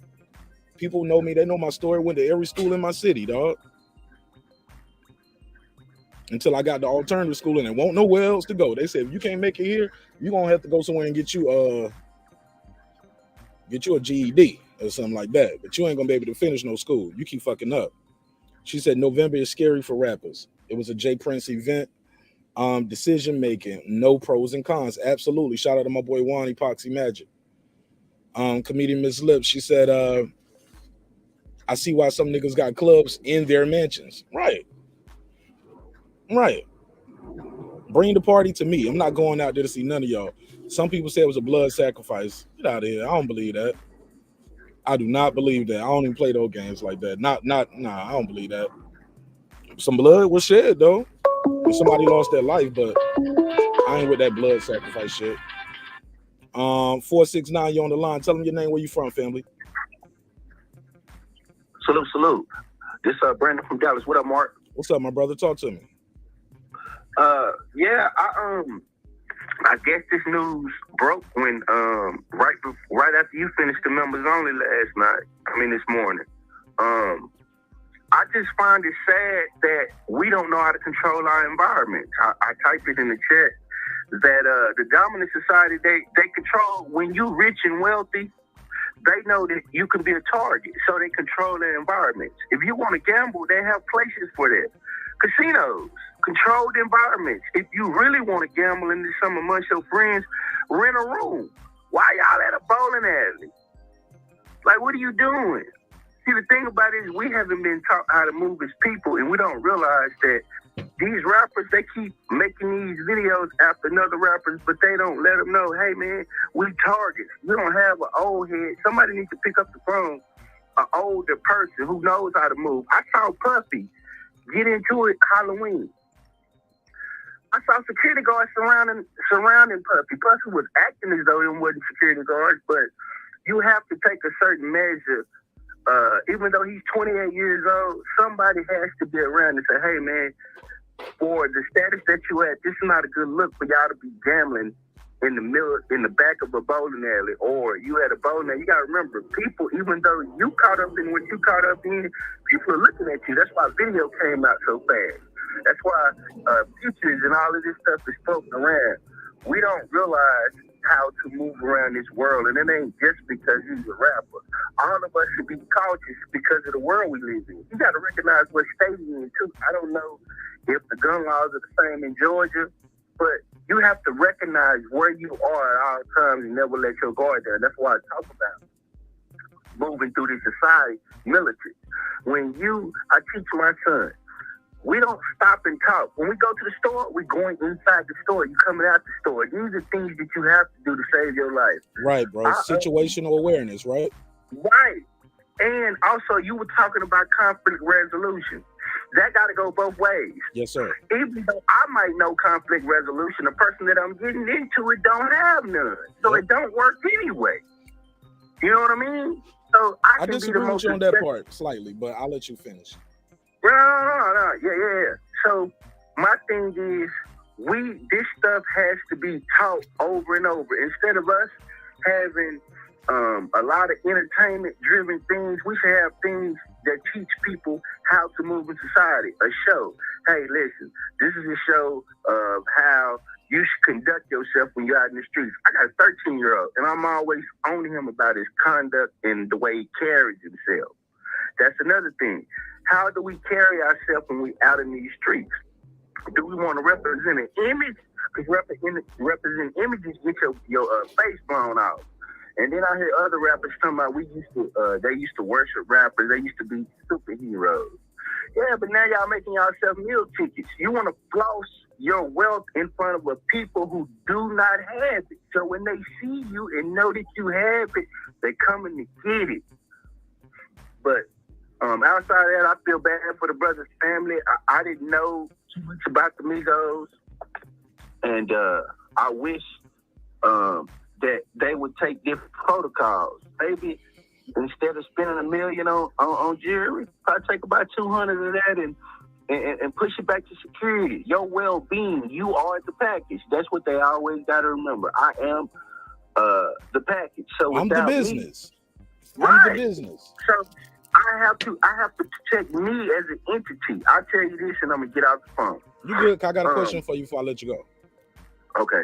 We could. I was reading about Michael Dell. Do you know Michael Dell, the head of Dell? They don't allow their children on Instagram and stuff like that. One of his children had took a picture on a private flight of the way they live. And he made like the extravagant on the food and all of that, and people saw it.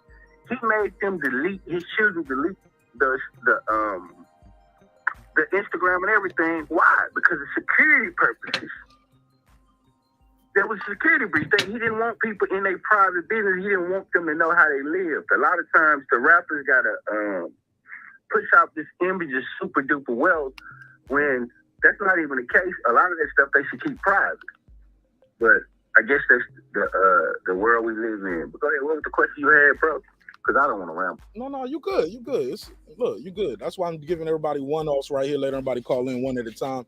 I figure like in an open panel setting, this will just get so crowded, and you know how we talk over each other in boxing. You know we'll be getting too passionate over this, so I'm letting everybody just call in, and I might drop the link and just do one at a time, so let people pull up, and then let you leave, or put you backstage. But I can't have everybody all over people on this one. But I wanted to ask you, my brother. You said you might have conflict resolution, but the guy you arguing with doesn't, right? Or the guy you getting into with it, whatever, right? Right. I think sometimes but that person who has conflict resolution, I believe that person has situational awareness as well. That person knows that you can read the body language. You can hear the voice changing. You can see the eyes.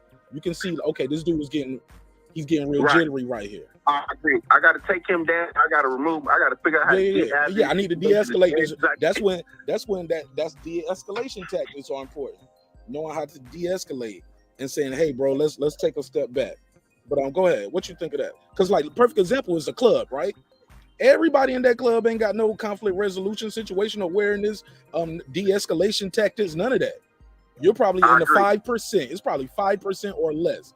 And and out of that 5%, probably 4% of that is just don't want to fight anyway. You know what I'm saying? Right. And that 1% in there is like, and there's 1% in there say, I kill everybody in this motherfucker right now. And that's the problem. That 1% makes the news. We think like that. That's the mentality that's there. And also, you gotta remember, man, when you got alcohol and intoxicants and stuff that change your behavior, that's a scary thing. You know what I mean? You got elements out there that's changing people's behavior that's helping them to act out like this. So it's a whole. This thing is multi-layered, Mark, and how many shows have we done when we talk about rappers and what we come up with? It's gonna keep happening again. This ain't the last rapper we gonna see. They're gonna make the RIP videos. Everybody gonna be sad today, and I promise you, we're gonna go back to the same behavior because we don't see it as destructive. Oh, that's just one rapper, but it's millions of them. We'll just listen to somebody else. RIP him, throw him on a t-shirt. We'll cry, that's it, but we won't change our behavior. Let's change our behavior. So what's the solution, Brandon? Because Karma Serene, shout out to my sister Karma Serene in the chat. She said, no one is forcing them to make that type of music. But you might not get a record deal if you end up making songs like Self-Destruction. Yeah, but don't nobody want to hear self-destruction, crack is whack, and those type of things because it does not sell. And it don't sell because it's not pushed to the forefront as this is what we should be doing. Right. So we offer people this is how I grew up. Clean glass, dirty glass.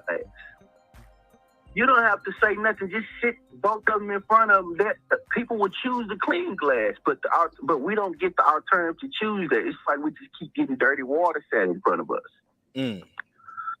So I believe the alternative is, like you said, that's a solution. Present the other side. Let's try to push better music to the forefront that represents us, especially in the age of us that grew up with hip hop in the 90s.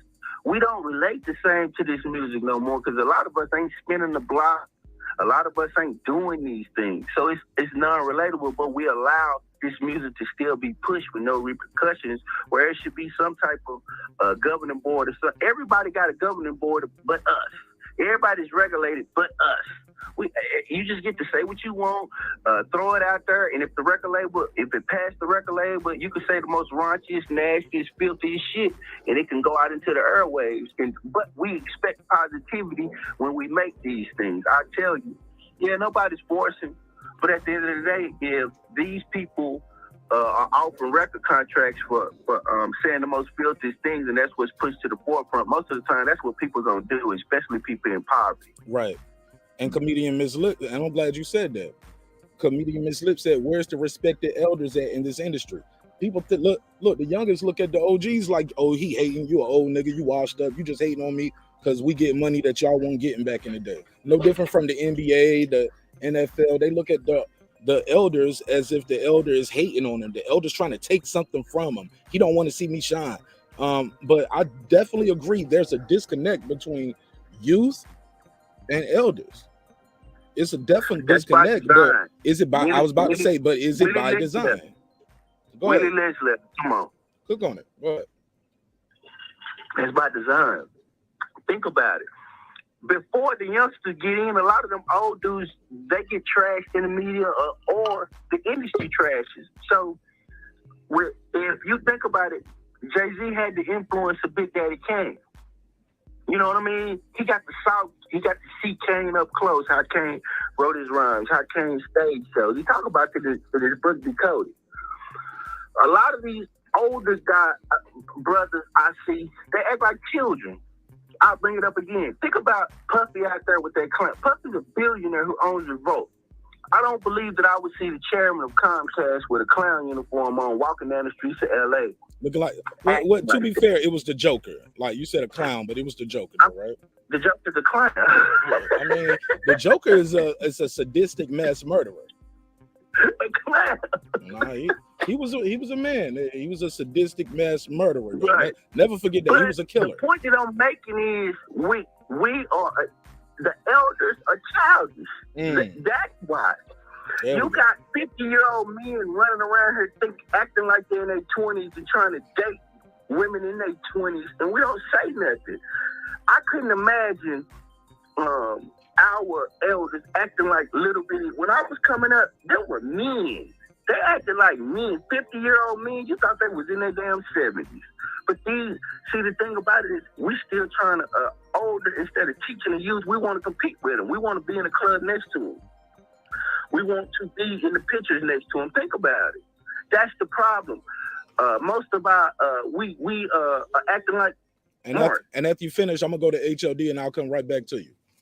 All right, I'll let HOD. No, I want you to finish. That's why I said that. I figured you would stop. Mark, just finish. Mark, the crazy part about this, look at our older, they laugh, they joking, they doing skits, doing this. We not a serious people. So we're not taking serious. We should be out here. There's no way that Puffy shit acting like this. You see these dudes, they drunk half the time, they incoherent, but these are the people that's put in front of us. What you think gonna happen to us? We lost. Okay. Go ahead, bro. All right. Brandon, mute your mic and I'll come back to you. HOD, talk to me, man. What's going on, Mark? Talk to me. What you doing? Right off the bat, I'm just gonna make it as it is, man. If my tone, if my expressions is gonna hurt somebody's feelings, too fucking bad.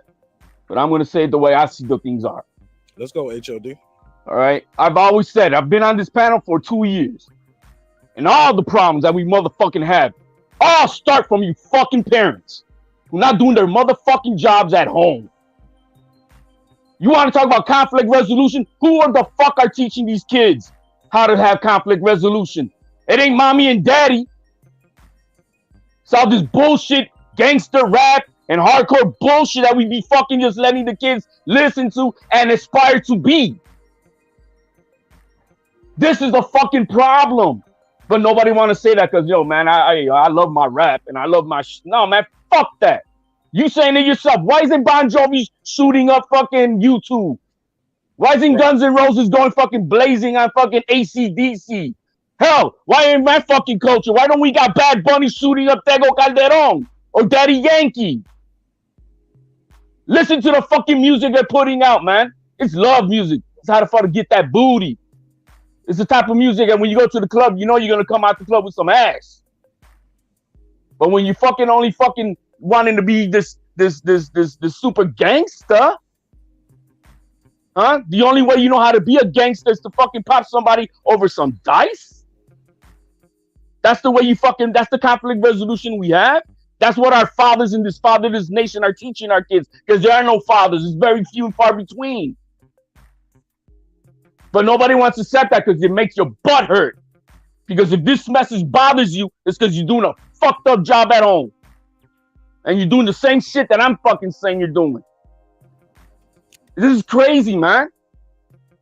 But if the community don't want to change, you want change, you got to fucking take a left turn hard. You got to say, fuck that shit, bro. I'm not going to allow my kids to do that.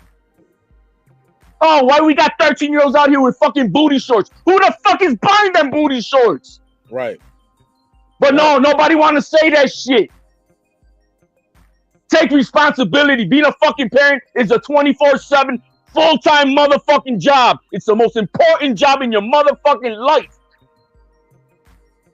You so at the moment your daughter's born and your son is born, yo, your bullshit is over. You need to motherfucking make sure you instill all the teachings, all the good teachings. But no, we don't do that. So then what do you expect when we have generation after generation growing up on some bullshit ass music, glorifying the street life?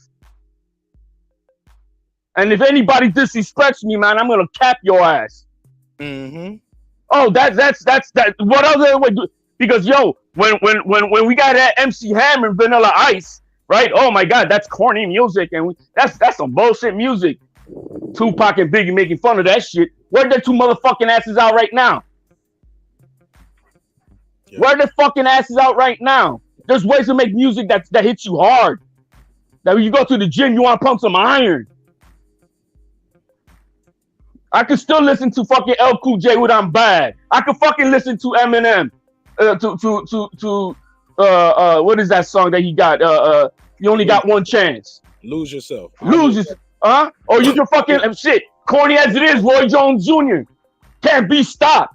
That music fucking gets me going. Yeah, I put fucking 4 plates on that shit. Let's go. But no, we don't want to say that fucking trash ass music doesn't. Of course it inspires you. But no, we want to let the music industry, we want to have our kids fucking glorifying these fucking rap. They're fucking artists. They're not Renaissance people of life. They don't know shit.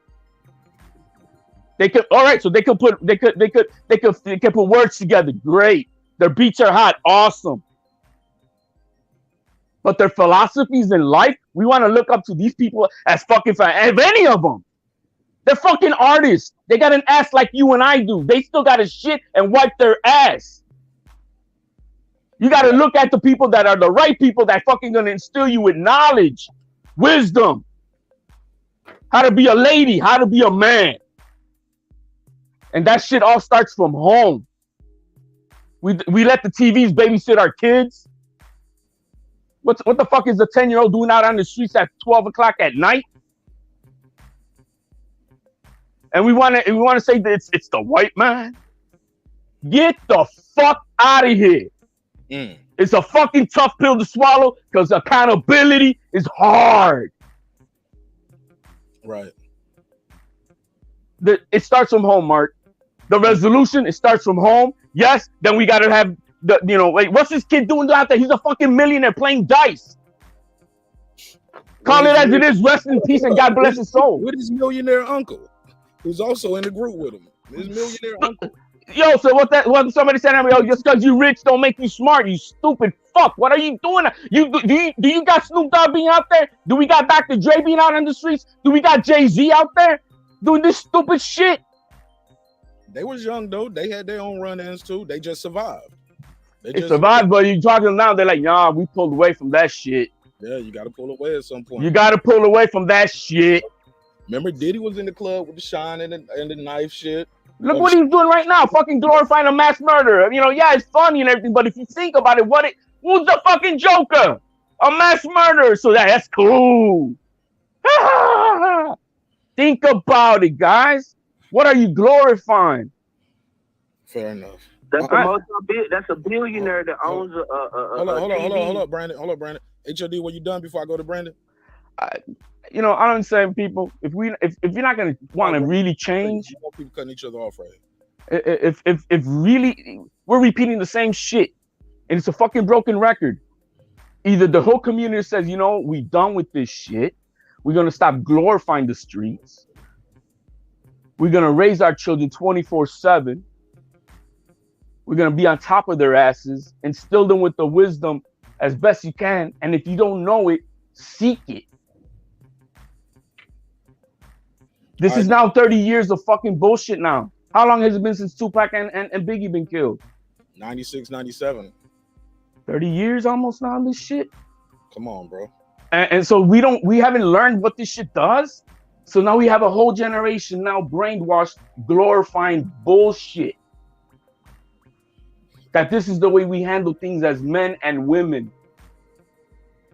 And you want to, that's all I got to say, Mark. It's just, we got to change this shit overall. It starts from home. Parents, do your motherfucking job. Go ahead, Brandon. Yeah, everything HLD was spot on, man. HLD, what you said was a fact. And when I want to bring up Puffy again because that's one of the people that we are told to look up to aspire to be, like Puff. So when we see these things happening, they emulate the behavior of the people in front of them. I'm gonna be honest, as a black community, or so-called black community, what's put in front of us? Who am I supposed to admire? Who do we look to? Who is the example of a man that we should look to? Who is a pillar of our community? Who? I'm asking. That's a question. I'm listening. I'm lost for words right now. I'm just enjoying the conversation. Because President Obama. How about that? That's what they'll say. Well, you got Obama. Where is he? When things happen in the community, who do we got? Al Sharpton. Who do we go to? Who is our example? Because it seems as though we need that. It seems as though we're lost people. It seems as though we don't have our affairs in order. We can see this. Let me take this call real quick. It's Troy. Troy Graham, 443. Talk to me. Yeah, what's up? How y'all doing? I'm listening. I think that was Brandon that just asked, who do we look to as far as actually, man, you gotta look to the men in your community that are doing something positive. That's where it starts. You don't look outside, look inside, because once I heard the story, I don't really know their music, but I know them. Right. And I was like, damn. He's only 28. He's in the same age group as my sons, Right. And that's another mother that's gonna weep. That's another father that's hurting. That's another family that's hurting. And here we are again. Yeah, man. Here we are again. But yes, it starts at home, but you don't have any control of what your kids do once they outside the house, man. Because as we all know, we were teens before and all that.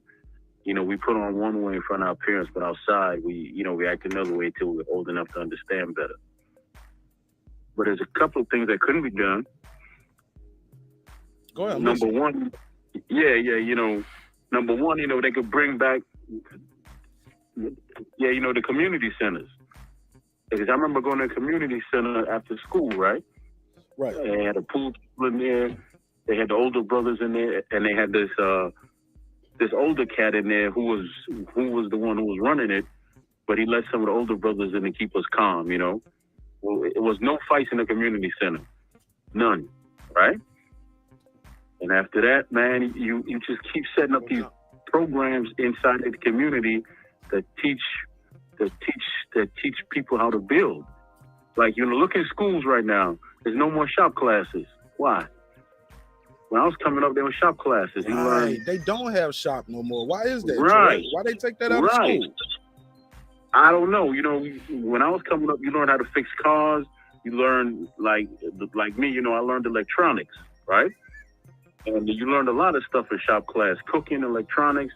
You don't see that no more. Yeah, they used And to have auto shop, and some people took wood shop, some people took auto shop, exactly. some people took home med. Exactly, you They know, had there's no what they chain of call it, command. horticulture, where they teach you how to plant and grow stuff. Right. But there's no chain of command no more because there's no elders. Because I think somebody else on here said the elders are getting just like slapped down the shame now just for their age. There's no elders. When I was coming up, there was some elders. And, you know, once they put their foot down, that was it. It wasn't no. You could talk back if you want to. You're gonna catch something, right? Right. Yeah, because there's no chain of command. Even on the street, there was a chain of command. There was a top dude that said, you know, stop all that cussing and carrying on when you see somebody's grandmother come around. Right. Knock it off. And as soon as she passed, y'all get back doing your foolishness.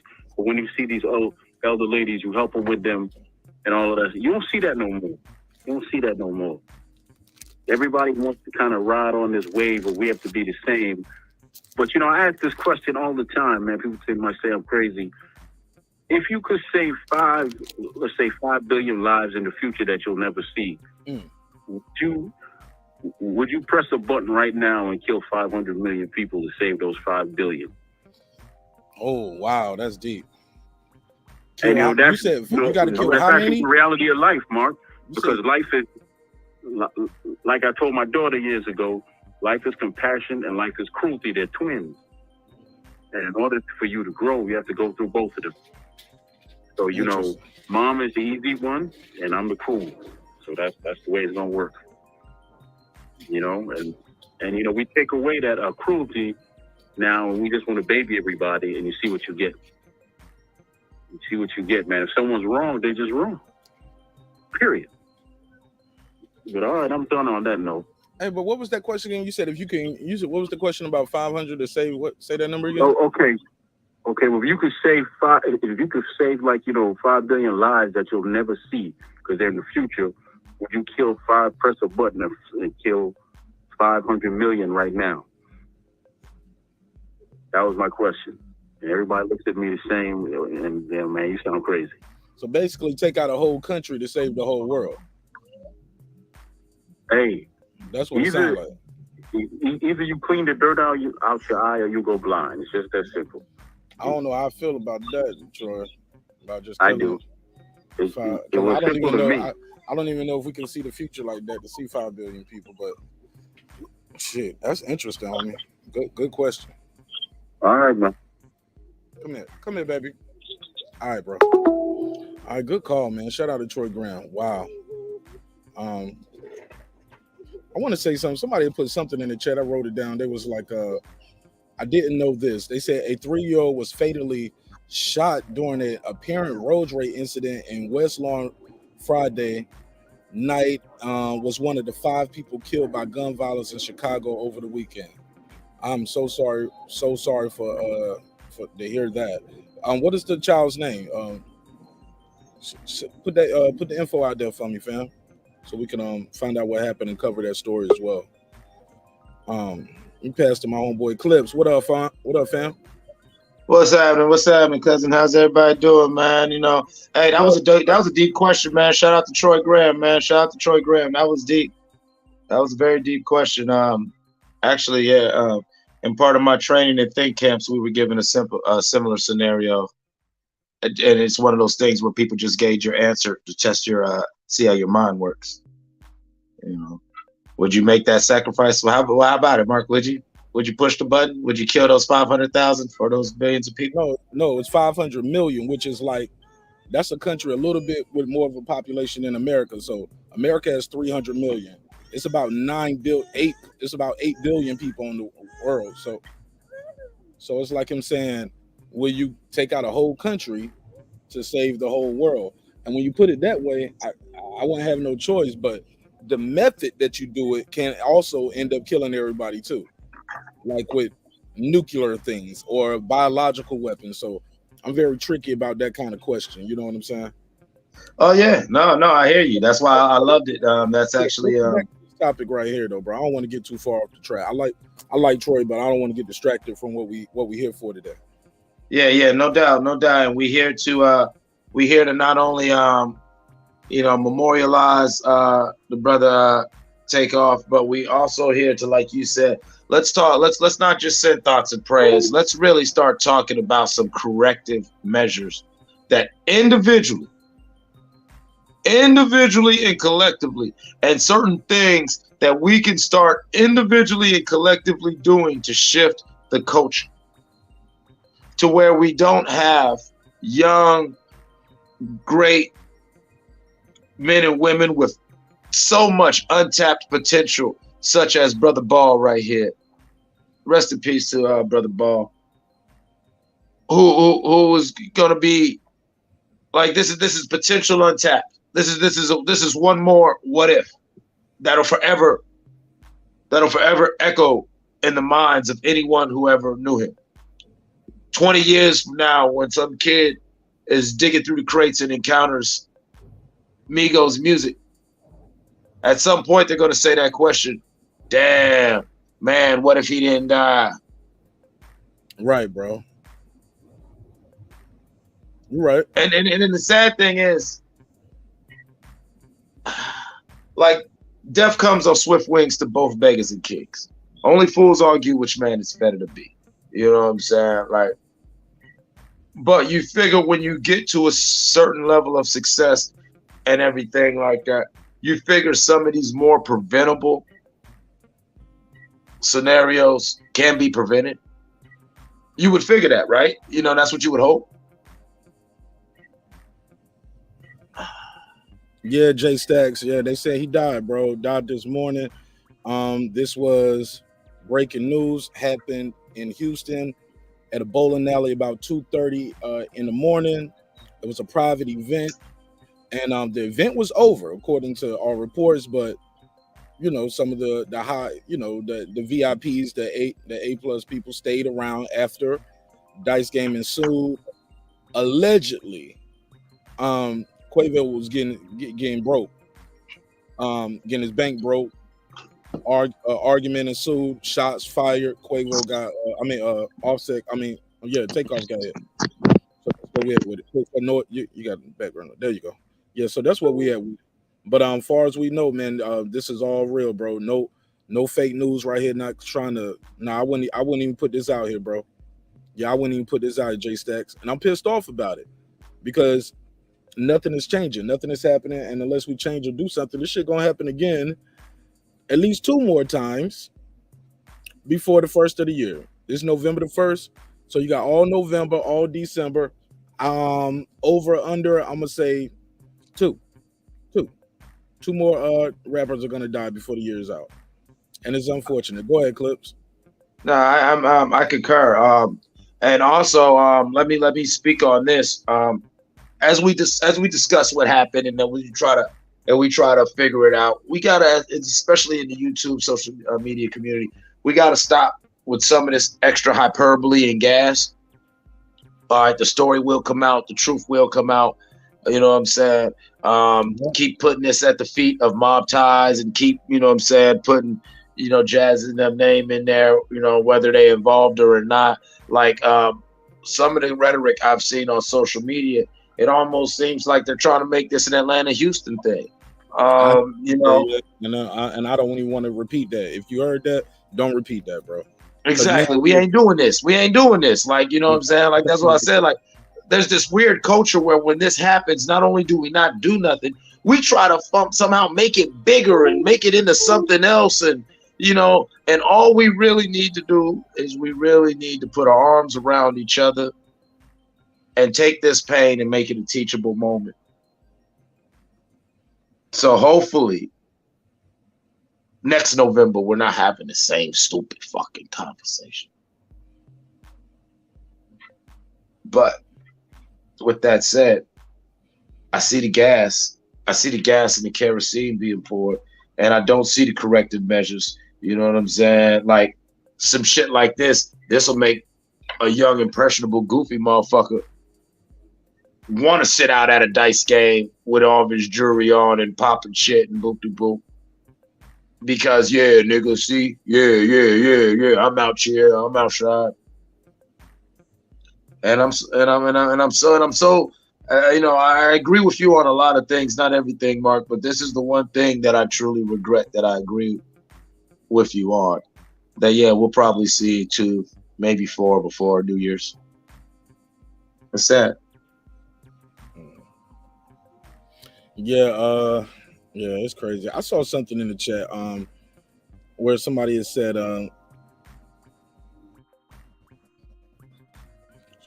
what's your take on what comedian Ms. Lips was talking about? She said, "Where's the respected elders in the industry?" What's your take on that? I think that the respect of elders in the industry is not genuine. Like a motherfucker, like even me, a nigga in my 40s, a nigga will call me Unc, nigga call me OG. But how many niggas really listen when Uncle OG is giving you wise counsel? You know, like I always tell my youngest, bump your heads in new ways. If I spend all this time chilling with you, telling you my story, booty boo, blah, blah, blah, and you turn around and bump your head the same way I bump my head, how does that really make me feel? I feel like a big piece of shit. I feel like I wasted my breath. You know what I'm saying? Like a lot of these motherfuckers, they look at us and they be like, I'm gonna do the same thing Mark did, but I'm not gonna make all the mistakes Mark made because I'm smarter than Mark and I'll be smarter and I do it better than blah, blah, blah. And it's like, bro, the game only ends 2 ways, fam. And there's only one goal in this game. Get out. Some motherfuckers are born in, some motherfuckers get in. But anybody in the game should have one goal. Get out. And so moving forward, like, do I think these young, successful people, should they live tucked and fenced in just because being young, successful, and black or brown puts a target on you? No, I don't think they should have the right to live their life how they want to live their life. But we need to encourage people using their newly found resources and money to maybe move a little smarter, like but I always tell people, by the time I turned 21, unless I was getting paid or had somebody like a real reason to go there, I wasn't in bars no more. I was always in bars as a teenager, you know what I'm saying, because of the fucking dumbass lifestyle I lived. Where by the time I was 21, I already understood that, yeah, you stay in the mix, you stay with a case. You know what I'm saying? That's all there is to it. Like, duh. Like, and then, like, even when I was doing bullshit, it's like I'm doing bullshit. Why do I need to be in the mix with the more bullshit? Where now I'm putting a spotlight on myself for other people, or I'm attracting that wrong kind of attention. You feel what I'm saying? And now them people is at me. You feel what I'm saying? When I could just out of the way is the best way. And some of these young brothers, they're not getting a chance to grow. Some of these young sisters, they're not getting a chance to learn from their mistakes. Once again, back to what I said when young Dolph got killed. Where's the redemption? No, we're not allowed that. We're not allowed that. We didn't even see one iota of Brother Ball's potential. I truly believe that, and as somebody who is not a Migos fan, somebody who is not all deep into their crates, but as somebody who is aware of their career, like I told you, it was crazy. Past few days, I actually found myself bumping him and Quavo's album. Like, you know what, this shit ain't that bad. I like this. And Nori even said it on his podcast when they interviewed him. He was like, it felt like you were dancing on this album, bro. This felt like that album where not at the trio had broken up and it's just a duo. It felt like, yeah, eventually Takeoff was about to start falling in stride because, like I said, he seemed to me like the normal one. Quavo being the older uncle, he's already Quavo. Offset started developing the personality, and once Offset got around Cardi B, Offset just started really becoming a standout person. And so it seemed like Quavo was just getting ready to start coming out of his shit. It was just, you know what I mean, artistically, Mark, when you know what I'm saying? Like, sometimes it takes a little longer for different artists, especially when they come up in a group. You're right. And he's the youngest, too. He's 28. Exactly. He was 28. Exactly. They've been out for well over 10 years, you know what I'm saying? Like, doing their thing. So he was the kid. You know what I'm saying? They've been doing this shit longer than 10 years. They finally got a hit Right. with Versace in 2013, but they was already doing that thing for a minute. So he was a kid, dog. 16, 17 years old with his uncle and his cousin. Right. So with that said, you know, I'm sure 18 through 25 was probably a fucking blur for him. Because it was a blur for me, and I wasn't a multi-platinum selling artist. You feel what I'm saying? So I can imagine what the blur it was for Brother Ball. And, you know, he probably was just now actually starting to stand into his manhood and actually settle into the reality of who he became. I have no doubt that at 28 years old, let's be honest, all right, Mark, we got a little gray in our beard. We can say it. Let's No, I don't. I got Beijing on my shit. I ain't got no gray beard. I got just for men going on over here on my beard, homie. I do the little comb through. He said he dark and lovely. His shit. Don't put that slander on me. If you see he said, "We nigga, you ain't nigga, you Haitian. I ain't French." Yeah, you see some white in my beard. There's probably some toothpaste, son. Or you know what I'm saying. I need to just wash my face good. But nah, I ain't got no white in my beard. All right. I got gray in my beard that I don't wipe because I'm proud of mine. You know, I wear my grays like a badge of honor. I really do. I really do. But let's be honest. Were you really settled into your manhood at 28, even though you thought you were? Were you really? Were you really? Nah. Exactly. We thought we were. I mean, shit. Then when motherfuckers, as soon as you had hair on your shit, you run around. Yeah. You wasn't shit. You still 13. Shut up, little nigga. You 16. Yeah. Nigga, shut up. You don't know nothing. You know what I'm saying? You know, like even me starting my businesses and doing all this in my motherfucking late teens, 20s, and everything. And I can tell you right now, I didn't know shit. 314. What's your name? Where you from, family? Hey, yeah, I'm from St. Louis, man. My name is Kevin, bro. Go ahead, Kev. What's on your mind? Yeah. What's up, bro? I was just chiming in on it, man. Like it's sad, man. It's crazy. You know, I just want to know, like, why they target rappers so much, my bro. You know, like, I don't get it. Like, it's like once you try to get up out of here, you know, and you do that, like, what's wrong with it? You know what I'm saying?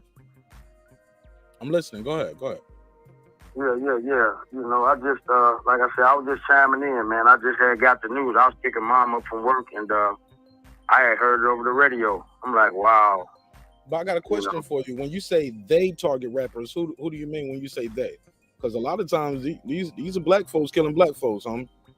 Right, which is true, bro. You know, and I have it in the neighborhood. I'm in St. Louis, Missouri, in Wellston, bro, and it goes on a lot. I don't know if you're familiar with Clay's store over there on Page.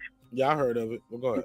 Yes, sir. Yeah. I'm over them ways, man. Where it's rough and rugged, like you said. It's black on black, man, and I just don't get it, man. Like, why we can't salute each other, man, and uplift, one another, man. Once we make it up out of here, and it's just a cold game, man.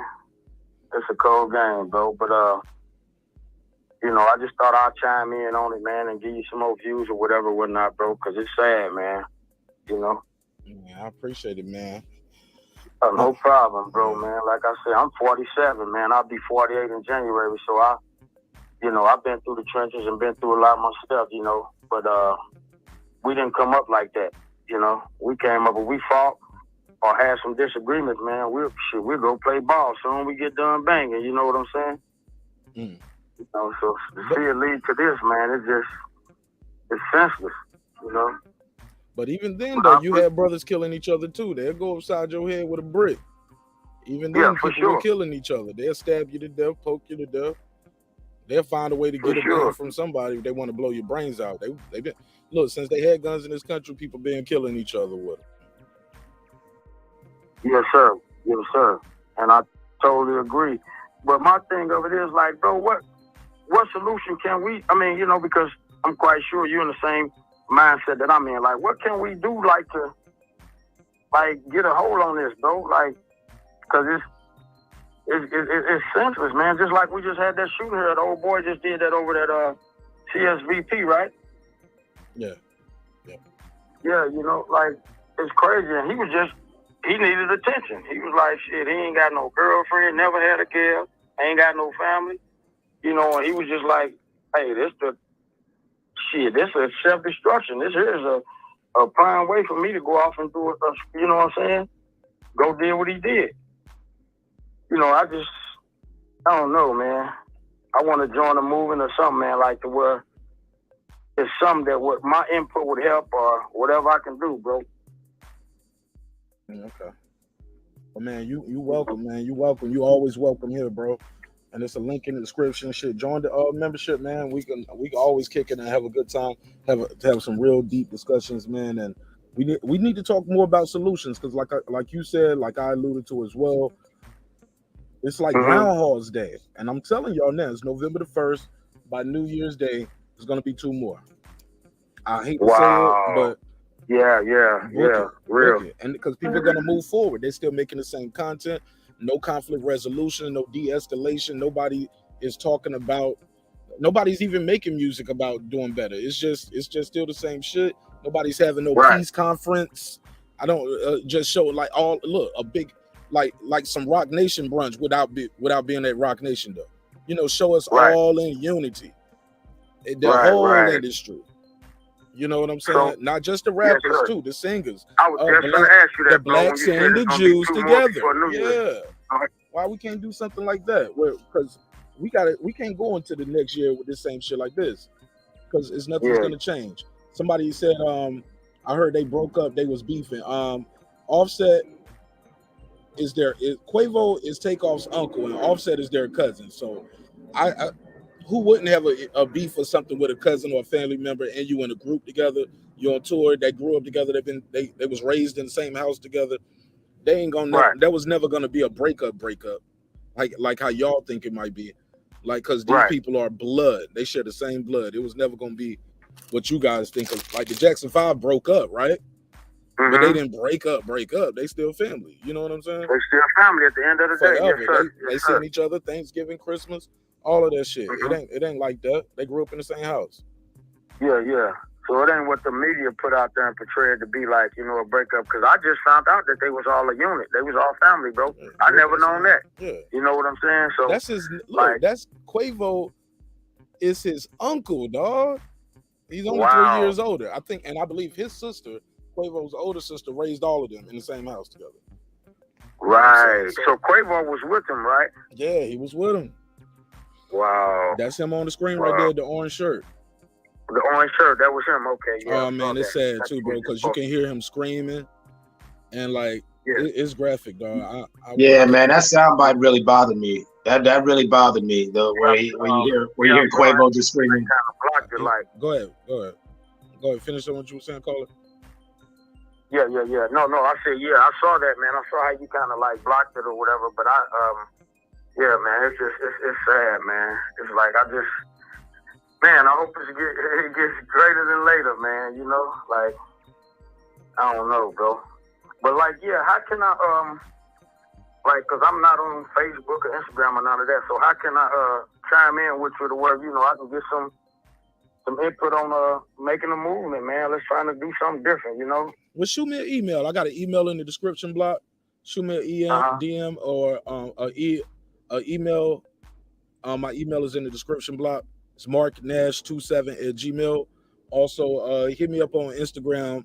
Shoot me a DM over there and tell me your name and let's build from there. Let's see what we can happen. What we can make happen. Okay, that's the bet, man. All right, my brother. God bless you. Thank you for your time. Right, Thank you for your energy. No problem, man. Love. Also, all love, brother. Peace. Yep. All right, good call, man. Good call. Go ahead, Clips. You were saying something about the sound of Quavo screaming, I guess.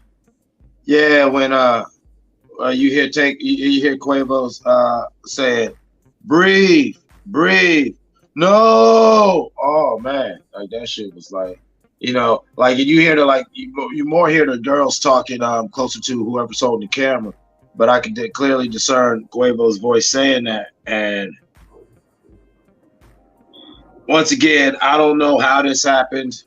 I wasn't there, but can we just acknowledge, like I said, about my prayers go out to Brother Ball's family and Oh wow, somebody, just Quavo, I hope you good, man. Yeah, that's rough. Because regardless of the truth of what happened, I mean, they're already talking that trash on social media. And please, you know what I'm saying, let's not put no gas on it. Let's not go blaming and pointing fingers and doing this and yeah, and a lot of said last thing he's got all these people on social media talking about it's his fault. Like, come on, man. Like that. Wow, man. Like this is just a bad night, and it just. I always tell people. I'll be short. I'm not gonna get long on my rant. I'm gonna be short. I always tell people. This shit happens fast, man. I'm no expert. I'm no motherfucker John Wick. I'm no Bruce Lee. I'm no whatever. I'm no fucking goddamn Audie Murphy battle decorated fucking veteran. But I've seen a thing or two in my life. And the thing that always fucked me up about the moments that I've seen and the moments that I've been blessed to come in and walk out of was how fucking quick it happens. And that's why it's best just not. Don't put yourself in that position. Don't, you know what I'm saying? Like, all right, we went to the party. I used to, man, for real, that was a big thing. I used to even find people, you know what I'm saying? I used to monetarily find people at different times. Not all the time, but at different times, I'd monetarily find people associated with my label for lingering at events. You feel what I'm saying? Because, there were times where one of my niggas, we left, we good, we out of here. But this nigga, he's still hollering at something, or he doing whatever, and now shit goes left. And back in the days, in the early part of my clothing line, we had a lot of Letterman jackets, and we would do shit because always the Warriors and biker clubs, how they had the, the vest and the jackets. So we had all these crazy ass jackets with the logos all over. And so now our name's coming up with shit that we got nothing to do with because this nigga's lingering and they seeing you in the fucking, in the shit. You know what I'm saying? You got nothing to do with nothing, but why the fuck were you there anyway, nigga? You know what I'm saying? You have no business to still be there. Let's get the fuck out of here. You know what I'm saying? It happens fast, man. God damn. I'm sorry. Let me digress for a second. People don't I'm trying to convey something, and I'm trying to be very careful in how I convey it. But those who know, this shit happens so fucking fast, bro. That's why you gotta think before. All right. Well, let me finish saying what they're saying in here. Queen P said, it is Quavo's fault. Only one needs to accept accountability and stop making excuses. I'm not gonna go there with that. Can't say that's anybody's fault. Because everybody's grown and everybody make their own decisions. He didn't have to be at the late day.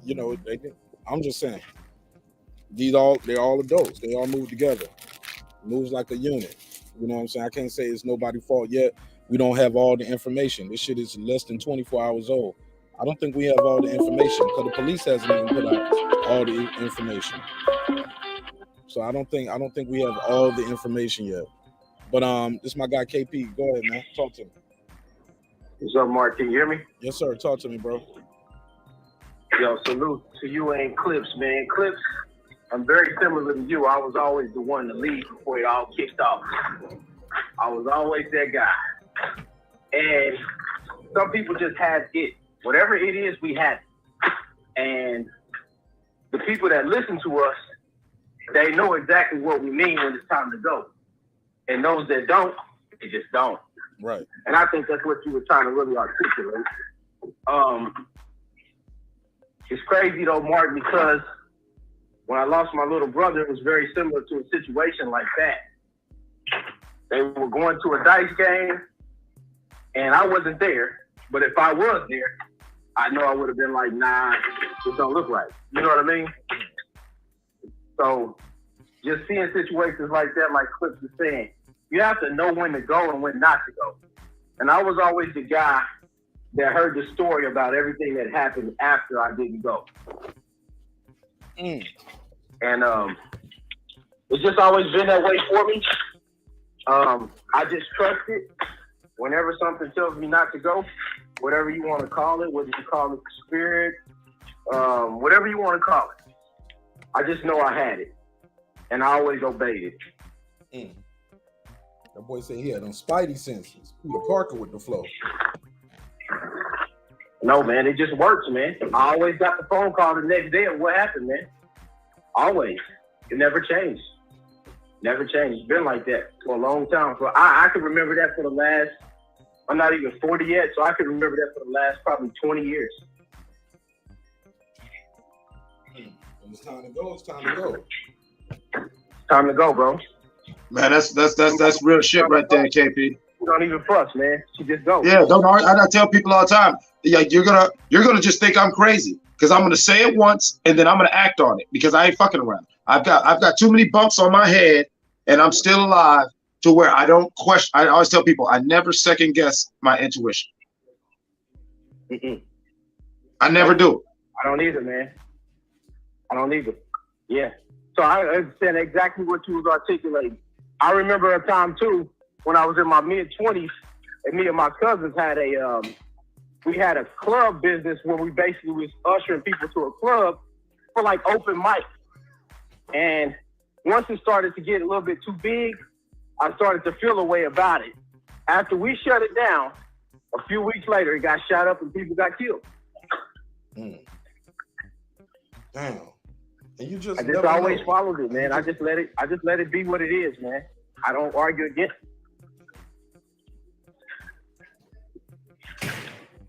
Go ahead, Cliff. Yeah, I mean, like, trust me, I was late 90s, early 2000s. I was hand-to-hand combat with my music out here, selling it out the trunk and, you know, bringing my guys, you know, we from bullshit Warren, Ohio, you know, we traveling all the way. We in big cities. We, you know what I'm saying?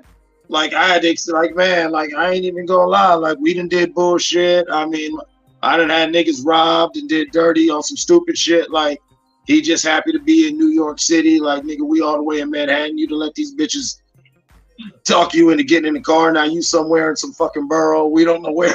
You know what I'm saying? You somewhere lost in New York. I done had to create. Yo, the state of Pennsylvania kidnapped my nigga for 3 years. I swear to God. My nigga beating up. We didn't see this nigga for 3 years. Like, yo, there's the horror stories on the road, like, not just in the game, but just living life and being young and out here. And to where the only thing that I will say, I'm not going to blame nobody, but I said it earlier, so I'm going to stand on it. That is a situation, like I said earlier, Mark, that just me being me, if I was Quave, he would have ate that money and we would have just bounced. And if anything, that's the reason why we don't fuck with y'all niggas. I'm not even arguing with y'all. I'm just getting the fuck out of there. Yep, that's not your spot. That's not your space.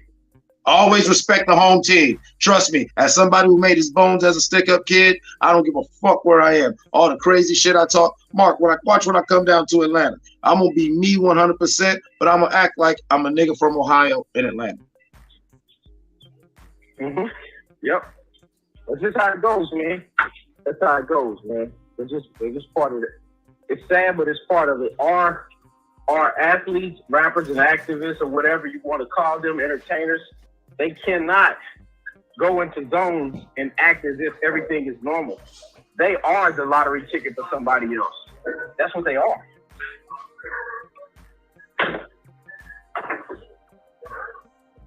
Yeah, for real. Like, people don't understand. Like, that goes back to even, you know, rest in peace, P&B Rock. You know, like, you know, nobody deserves that. But you've got to understand that that is an option that is, yeah, you might be removed from that. Thinking like that and whatever's not even a blip on your radar. Let's say you're not even financially good. Let's just say, you know, you're in a safer place and you're in a better place mentally and emotionally. But hurt people hurt people. You know what I'm saying? And there's a lot of pain in this world. So you can't run around saying that me and my good, safe place, I can't put my peace, you know, that goes back to what I always say, Mark, about how I don't like peace. You know what I'm saying? Because, you know, I put my peace and my peace of mind and I project that onto you. You ain't thinking that way. All you see is the glitter on my shit. All you see is, you know what I'm saying? Right. You know, sometimes you ain't even want my money. Sometimes you just want my fame. I got a name. And even if you got to sit down for 5 or 10, you're forever that you the guy who knocked off such and such. Goofy motherfuckers really do value them trophies. Just because we don't, rational people don't. Some people do. Let him finish, bro. No. Go ahead. No, go ahead. I was finished. You right. You cool. You know, one Go ahead, thing Ken. Mark is like, in all these groups and like all these cliques, they always let a king get hit. And it's just something I never, it's like every time we look up, let's just say, like with Death Row with Pac, Big with Puff Yum, it's like, this doesn't make any logical sense to me. Like, everybody got all this money, Puff becomes a billionaire, you know, things like that. Like, it just doesn't add up to me that you have no security force in place for all these guys, and they're just walking around like everything's normal.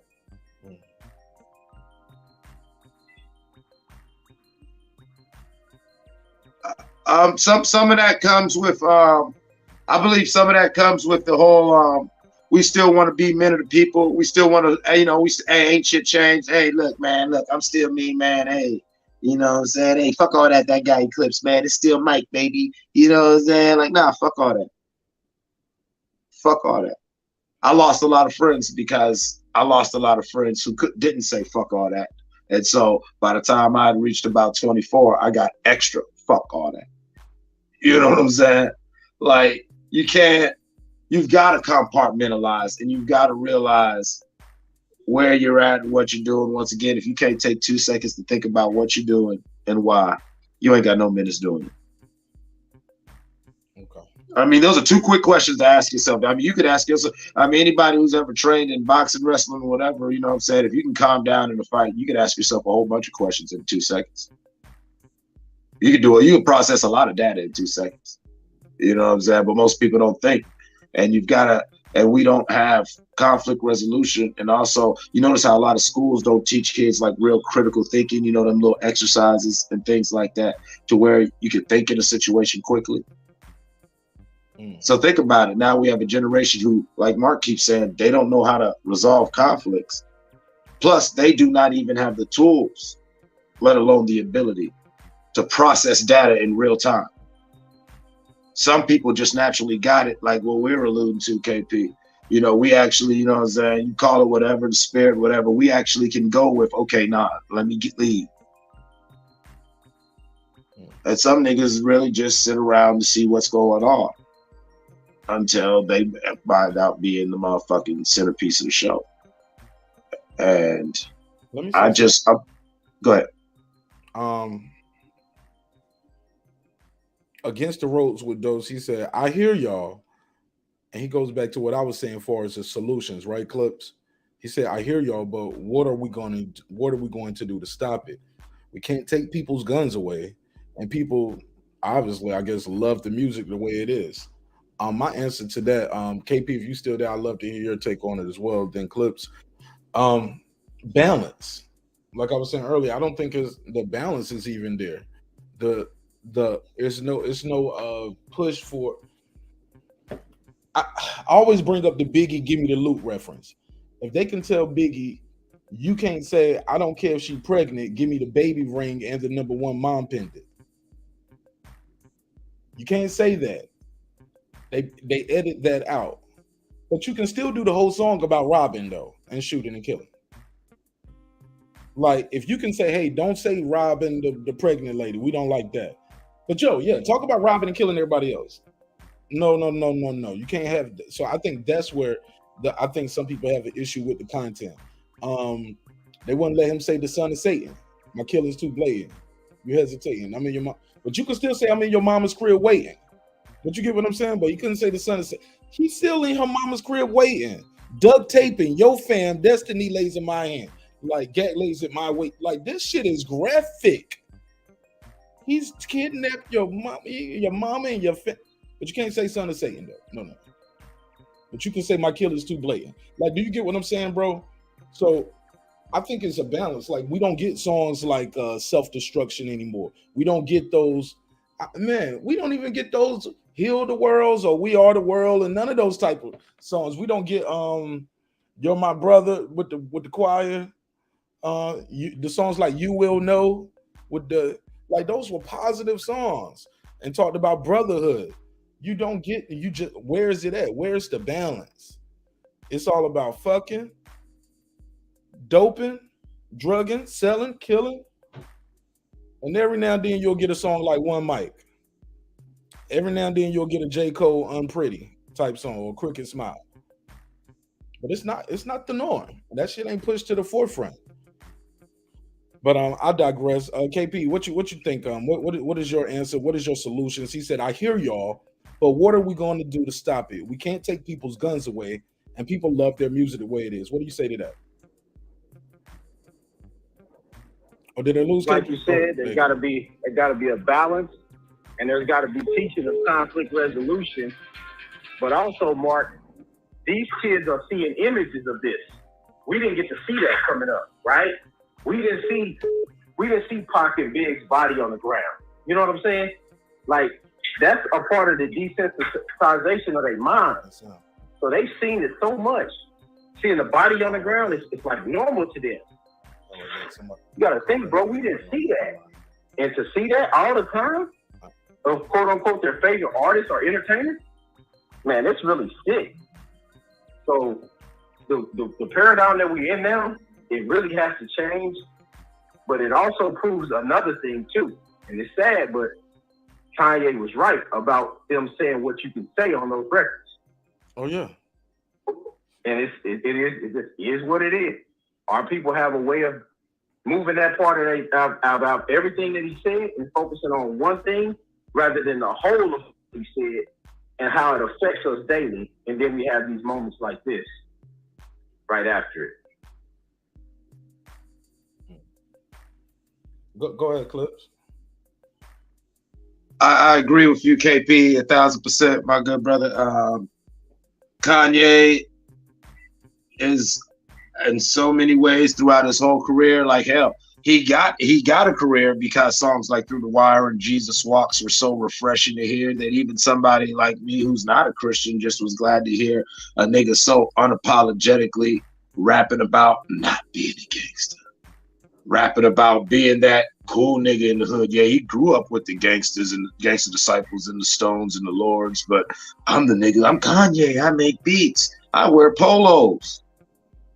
I rap about Jesus. It was dope.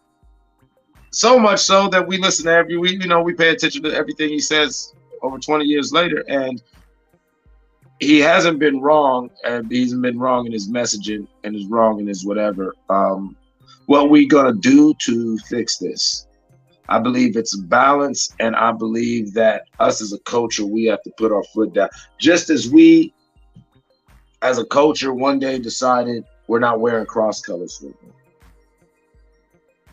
Just as we as a culture one day decided, nah, nigga, running around dressed up like Rick James in the early 80s with the leather pants and the makeup, nah, cuz.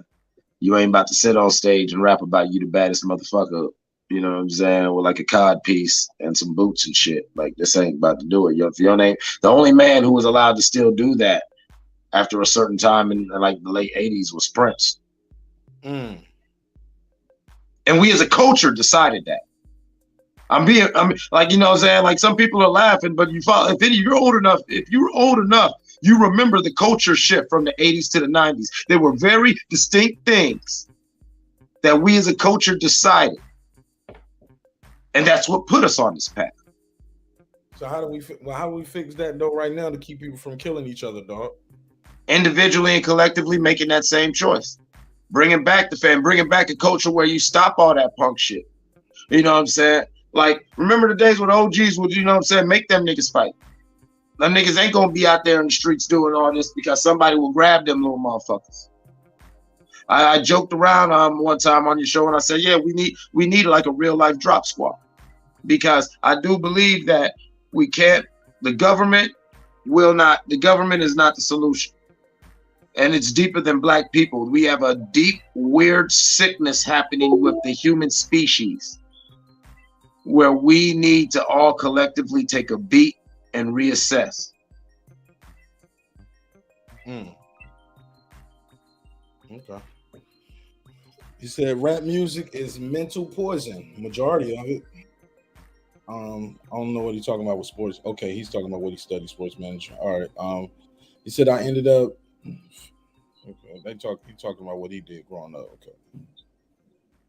Okay. Tyson Garcia, he said we are trained to light ignorant shit. When it's positive, folks say it's whack. But why is that, Tyson Garcia? Why do you think that is? It's because it's perceived. I mean, because people tell me fried chicken is bad for me, but I still know I like the way it tastes. You know what I'm saying? They tell me all the, they didn't lie to me. And just because you hear it in the song, don't mean you're supposed to do it. Just because you see it in a movie, you don't do it. Like I said earlier, y'all see Michael B. Jordan, y'all don't want to go up to him and see if he can really box. You want to take a picture. You know what I'm saying? It was Michael B. Jordan. Let me take a picture with him, say what's up with him. Shit. Tell him I can do a little act of my damn self. Hey, man, put me in your next movie, Or, hey, look, I rap or I sing. I know you ain't acting, but I know you might know somebody. Let me let you hear my new song. Like, that's what people do when they see Michael B. Jordan. They're not trying to box him because he was in the movie Creed. But in hip-hop, oh, man, I always wanted to see how tough you really were, homie. And then we got you here and we don't line you up. Zeus said he really took oh man. He really took off. He died, bro. Mark Summers said you can't blame white people or white record execs. Black people are creating the culture, and it's been that way for decades and decades.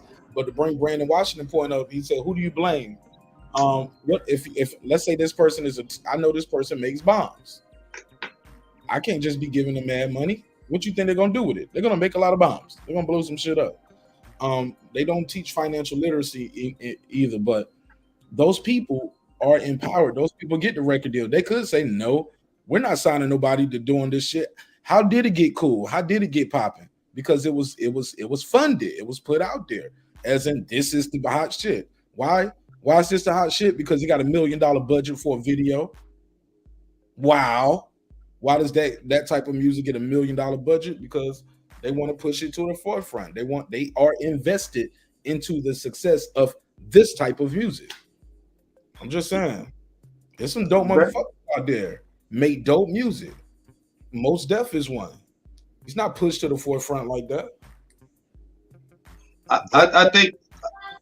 Go ahead. Sorry, Mark. I think to add on to your larger point, I think one of the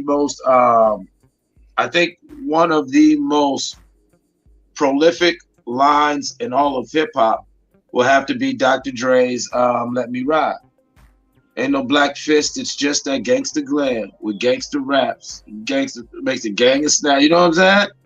He told you the formula right there. And if you look at from that album, like I keep saying, I love The Chronic, but that album is such a watershed cultural moment, not for Black America, but America as a whole. Because we have really desensitized ourselves to all the worst aspects of gangster shit and street life, or whatever the fuck people want to call it, the game, and it's very sad that you could say you could blame the music, but I never will blame the music because I've seen fucking albums and different whatever, and you know what? I get such a response when I say shake that ass, play with my dick, let me eat your pussy. I'll start talking about some deep shit or whatever, and it'll be the deep conscious niggas who was in my DM talking about that wasn't it Eclipse. Go ahead, brother. Oh, I ain't saying nothing. Oh, I'm sorry. But you know what I'm saying? And it's like, you breaking up, bro. You chopping up bad too. Hey, now your mic muted. I was chopping up? Yeah, you chopping up. Oh yeah, bad. my mic was muted. No, my mic was muted. I accidentally hit it. No, before then, it's been chopping. Like I said, it was chopping up a little bad. But go ahead, say it again. Oh, my bad. But yeah, it's just like, so you don't want to blame the music because there's a certain energy and a certain frequency that the fans and the listeners have been conditioned to want, crave, and receive. And like you said, there's 1,001 artists who you can go through their whole catalog and they've got none of that shit in there. Voted. Some of them have really put their music out. Some of them, all you have to do is just type their name in your favorite streaming platform, and they're right there. You'll never know about them, though. So don't blame the music. It's like we as a choice, we as a people have got to individually and collectively start making a choice on how we want to live. You know what I'm saying? How do you know what I'm saying? Everybody, you know what I'm saying? Marq, Mr. Pads, everybody, how do you want to live your life? At the end of the day. All right. Good way to end it right there. You got any final thoughts before I let you go? Man, you know, man, it's all love, man. Everybody, let's do better. Let's make better decisions, and remember that our decisions not only, affect our lives, but they affect the lives of others. And the world is watching, and as painful. And in the words of Pac, there's going to be some stuff that we're going to see that's going to, fuck with you. But you got to smile, because remember, the reason why we're seeing it is because there's something going on that God wants us to see. And so maybe if we actually really start looking at it and paying attention, we can learn our lesson and move on to the next level instead of having to repeat this same shit. Rest in peace to Takeoff. All right, man. Shout out to Clips. You want to plug and promote thing before I let you go? Man, I'm promote this dope ass show, and I'm gonna tell these motherfuckers to hit that like button. I'm gonna tell these motherfuckers to quit being cheap and join the neighborhood. It's okay. We got land. We got, how you want it. You want a condo, you want a mansion, you know what I'm saying? We got levels in this neighborhood, man. And it's a safe neighborhood. You can hang out in the parking lots. You can shoot dice in the front. You know what I'm saying? It's gonna be all good because it's nothing but love. And support Marq Nash. Yo, and most importantly, spread love. All right. Cool. Shout out to Clips. But HLD was like, yeah, my man said, yeah, most Def is dope. He said, because you get desensitized to your environment you grew up around. And yeah, but now, even as a kid, I knew certain shit wasn't supposed to be normal. You know what I'm saying? You can just see it, man. Because we got TV. And what I saw on TV was like Family Matters and shit like that. And I saw what normal, what was presented to me as normal.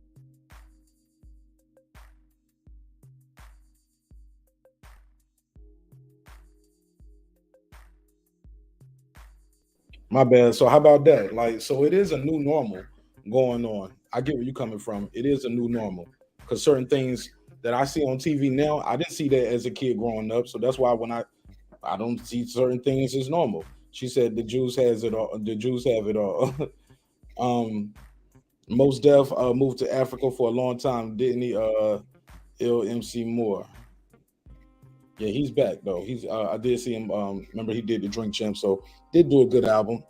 I checked it out. It's called Fear of No Fear of Time.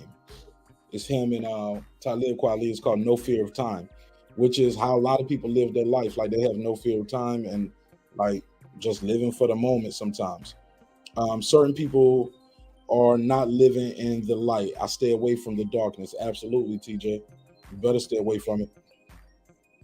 I read that one. Boom. Mark Summers said, I think when you're young, it's easy to fall into. Seems like such an easy life, fast cash, and that continues the cycle. Hard to tell a lot of young people shit at that point. You're right. HLD said, of course not. Let's not blame the music. Raising and inspiring our youth. Yeah, but music guides a lot of things too, HLD. But I agree with you because it's still about how you're raised. Because I grew up around in that era with a lot of gangster music, and there was a lot of house parties, and I saw things that was happening that was illegal. I knew right for wrong. My mom made sure I knew right for wrong, but it was one of those do as I say, not as I do things sometimes. And I went make sure I went out there. I fear, I fear my mama more than I feared anybody in the streets. How about that? So I made sure I didn't go out there fucking up. So I made sure I didn't get caught. How about that? TJ said, Tyson, true. I didn't grow up that way and want no part of it. I ain't mad at you. I'm on 2 channels right now, 2, 3. I'm on Facebook YouTube. We got the Instagram stream is going as well. No, I'm sorry, Facebook, and we on the main channel and the backup channel. Very good question. Shout out to Mr. Pass. Yeah, man, this shit is sad though, dog. At the end of the day, dude is 28.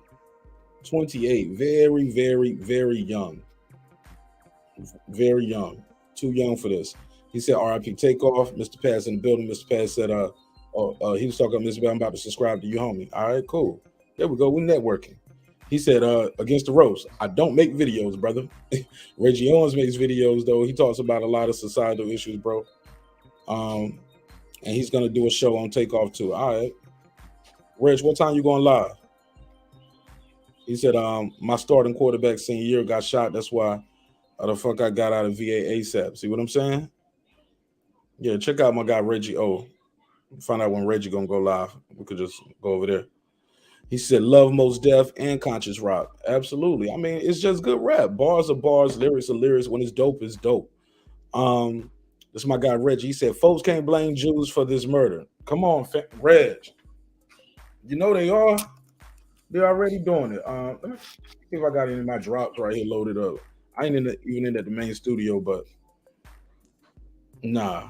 Let me hey, never heard of it. Put a case on it. That's what they trying to put. They don't blame Quavo, Illuminati, J Prince, the Jews, blood sacrifice, Nancy Pelosi, Donald Trump, Charleston White, everybody. Whack 100, like you name it. It's been some kind of conspiracy shit going on. 2:30. So it wasn't about 25 minutes. 2:30 your time, so it's about 30. So what's that, 25 minutes? 20 minutes? All right, cool. Reg's gonna live in 15 minutes. All right, I'm gonna put his link in the chat and we can go chop it up with Reg. But yeah, man, I just wanted to touch bases with y'all on this one, man, because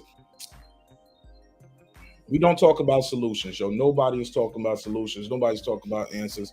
Everybody just RIP and on to the next, homie. And that is not gonna get us where we're trying to go. It's not gonna change anything. Pointing fingers, blaming this person, blaming that person with no evidence, zero foundational facts. It's just, yeah, you just putting a horrific crime on somebody. And I just think that shit is totally disrespect. You ain't gonna do nothing with that, homie. You ain't gonna do nothing with that. You're not gonna build no bridges, and you don't have any facts or evidence for that. I'm gonna put Reggie's link in the chat. All right, Reggie going live in 15 minutes. We're gonna pull up over there and chop it up with my guy Reg.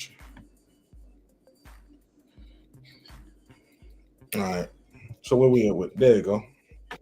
So yeah, in 15 minutes, we're gonna go over here to my guy Reggie Owens show. Put the link in the chat. She said, Power 600 said, old and new artists need to team up more than ever. Shoot, right, and not necessarily make those songs either. They need to have a conversation. Come here, little girl. Come here, little girl. What you doing? Come here. Hey, you want to draw on this? Here you go. There you go. Say thank you. All right. All right. Yeah, but too many deaths. Absolutely. Too many deaths. Too many deaths. And like I said, I hate to say it, over or under. By December the 1st, it's gonna be two more. I mean, by the end of the year, January the 1st, it's gonna be two more. Two more. And we're gonna say RIP, and it's so sad, and we're gonna be on to the next. I think this one hurts more because Quavo and Takeoff, Migos, Offset, these guys right here been around for a minute. These guys are pretty established. And it's hard to believe, like 10 years in the game type shit. This like getting shot at a dice game. This seems like some new artist type shit. You know what I'm saying? Like you just got your first bag. Like why are you out there at this stage of your career? I don't care who you with. Like, no, man. It's truly unfortunate. And I think that's actually an understatement. Never no solution, just a lot of complaining, finger pointing. Exactly, bro. That's been the topic of the show tonight. Tyson Garcia, as you can see by the survey. All I've been talking about is like, yo, can we get a solution? Can we get a solution? Can we get an answer? What's gonna be the steps for fundamental change? Because we need something to happen fundamentally to move to the next level. Cause we stuck. It's Groundhog's Day. Here we go again. What we gonna do to fix it though? When you like to know said it hits home for me too. My son went to the same high school as them. Oh yeah, I forgot you up there in North Georgia, right? I think that's up there by Lawrenceville, right? Shout out my folks up there in North Georgia. But damn, wouldn't you like to know? That's crazy, man. I didn't know your son went to high school with them. It's crazy. That's when they used to be the Polo Boys, right? He said just have these old heads talk to him. They gotta want to listen too, though. Against the road with Dose, they gotta want to listen. A lot of times these young dudes think the old dude hating on them. Old niggas hating on the young nigga. They don't want to see me shine. All that back in my days shit. Move around, Unc. You know what I'm saying? They don't want to listen to the young OGs sometimes. But also the OGs don't sometimes come to them with respect. Because they look at them like, I'm older than you. I've been here before. You supposed to respect me. My respect for you is optional. And that's not true. Respect is free. Disrespect gonna cost you everything. It'll cost you your family, your freedom, your finances. But never forget that, homie. Come here, little girl. Pull this up. You need to start trying to do that too. Try it. You gotta try to pull that up. Go ahead. Let's sit at your table. Boom. But yeah, that's about it though. Let me see. Let me read these other ones. He said it might be more than two. Right. It might be more than two Power 600. He said, remember all the legends we lost around late 2020 and mid 2021. Old, dying, and new dying. Absolutely. You're not lying though, bro. Old can't reach 50 and young can't reach the. Come on, bro. Put a case on that. Put a case on it. Absolutely. I couldn't agree more. Said, why are you shooting dice? Anyways, well, people shoot dice. They millionaires shoot. It's a game. They got dice at Vegas. This shit they've been doing since they was kids, shooting dice. People shoot dice. But you got to know who you shooting dice with. If you're gonna shoot dice like that, you can't shoot dice with everybody. And I guess they thought it was something that it won't. And somebody start getting broken there. Yeah. Yeah, I'm in Dacula now. It looked like Dacula, but I think it's called Dacula, Georgia. He said, but we used to live in Lawrenceville. All right, so I was right with Lawrenceville. Said, yeah, I feel that. Right, bro. It's two shooters. They announced it a few minutes ago. All right, let me do an update real quick. Let me do an update and see what we got.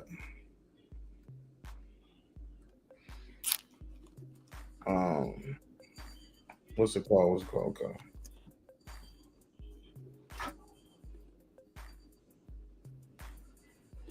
See, we get an update last hour. All right, here we go. Police in Houston reveal new details. Let's see what we got. Just a note before I turn it back over to Chief Fenner. As you have heard, this was a private party last night of about 40 people. In that group, somebody or people know who the actual shooters were. And okay, you said it was a private party, about 40 people. So somebody know who the shooters and shooters were. Okay. Somebody or people know who the actual shooters were. And let me just ask, like has already been asked, that anyone who has information on the shooters to provide that information to HPD and let us solve this situation. Let us bring justice to this family. But I'm asking for any of the persons who were at this private party that know, that have information on the shooters, please provide that information to HPD and let us solve it. We will solve this particular case. We will find the shooters, but information provided will help to expedite that. But we will. I do want to extend my condolences to the mom of Takeoff, to all the family members of Takeoff, to the families and friends. So I do want to, I want to do that, because it doesn't matter how famous you are. You may not be famous at all. Anybody who loses his or her life is a life loss. And there are family members and friends who are grieving as a result. What I've consistently said over the last several months is that I'm concerned with this age group, young group between 16 and 24. Let's say 16, 24, 16 and 30. There are too many young men of color that are killing young men of color. Right. And we do need to have that conversation. We do need to deal with it head on. This was a private party, private event coming at the end, and then we have the shooting, and now one person is no longer with us. And it's not just in the hip hop community. And I just don't want to demonize this group, Right. but it's across the board with this demographic, where people are no longer resolving their disputes or their arguments through a fist fight. But now everybody has access to guns. And so when there's a disagreement, people pull their guns and they start shooting. And then people are fatally shot and killed, or people are injured. And that's unfortunate. In my day, you have a disagreement, fist fight, and you deal with it. In this day, that's what I'm talking if about. there's OG. a disagreement, Shout out to OG. He said back in my day, we put the pause on you. In those few seconds when the emotions are running high, people pull their guns and then they're shooting. Right. And as a consequence of that, we have too many young men of color that are being injured or fatally killed, and their future is cut off, and family members and friends are left to mourn. This does not have to be our reality, and it need not be our future. And so as it relates to this particular incident, what I would say to the people in this city and even beyond, we will solve this crime. Let us solve this crime. Let us bring the persons to justice, and we will. And then we will continue to move to make our city a safer city. It's disappointing after putting in place One Safe Houston, which is still in place, when the numbers are trending in the right direction, when homicides in the city of Houston are below, 11% below last year, when the numbers of violent crime in almost every category are down in comparison to last year. But one incident, one loss of life through shooting is one too many, irrespective of the numbers trending in the right direction. Right. So just want to let people know this particular crime will be resolved and it will be addressed. But if you have any information for those in the hip hop community, to those who were there last night, please provide that information to HPD, and then let us work to quickly resolve it. Thank you. I notice he keeps saying, let us handle it. Let us handle it. As in, people might be trying to handle this on their own. That's what it sounds like. Or did y'all ascertain that as well, or am I tripping? Did y'all gather that as well? He kept saying, let us handle it. If you haven't, because they probably got the guy. They know, like somebody said in the chat, yo, it's so many cameras in the building. Yeah, it's cameras in the building, fam, but they don't know who the person is, though. You get what I'm saying? Yeah, it's a camera in there. They could tell the guy wearing this outfit did that shooting, right? But they might not know who he is. You know what I'm saying? And that's what I think where we're going into, where people are probably telling the police, man, I don't know. Man, I don't even know, bro. I can't even talk right now. Or the police can't get to them because they're celebrity status. And they probably lawyered up already. You know what I'm saying? Yeah, I'll talk to you, but I got to come in there with my lawyer, you know? And it's a bunch of I don't knows. Can't answer that, you know? They living in the moment. The drugs don't wore off. And then the shooter is shook right now. See what I'm saying? So many cameras in the building. Yeah, but you still don't know who they are, though. You might not know who they are, but I don't. It is what it is. They're gonna find out. Somebody said nobody wanted to duke it out no more. Right. Shout out to the OG right here. This this police spokesman right here. He ain't playing. He said back in the day, back in my day, yeah, we used to duke it out. We'll put the paws up on you.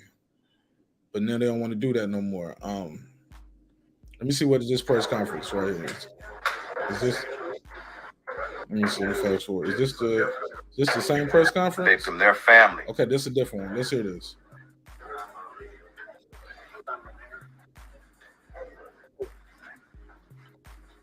So y'all just let me know when everybody's ready.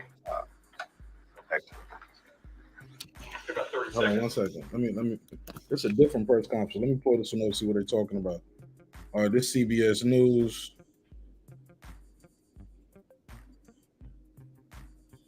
Okay, let's try this. Let me. Yeah, let's share the screen. All right, so this is from CBS News, and we'll react to this. Let me share my screen.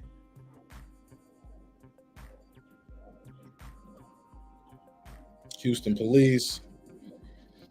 All right, let's talk about it. This is the full video. Again, CBS owns all the rights to this. You want to check this out, go to CBS News. I'm subscribed already, as you can see. Let me click that like button.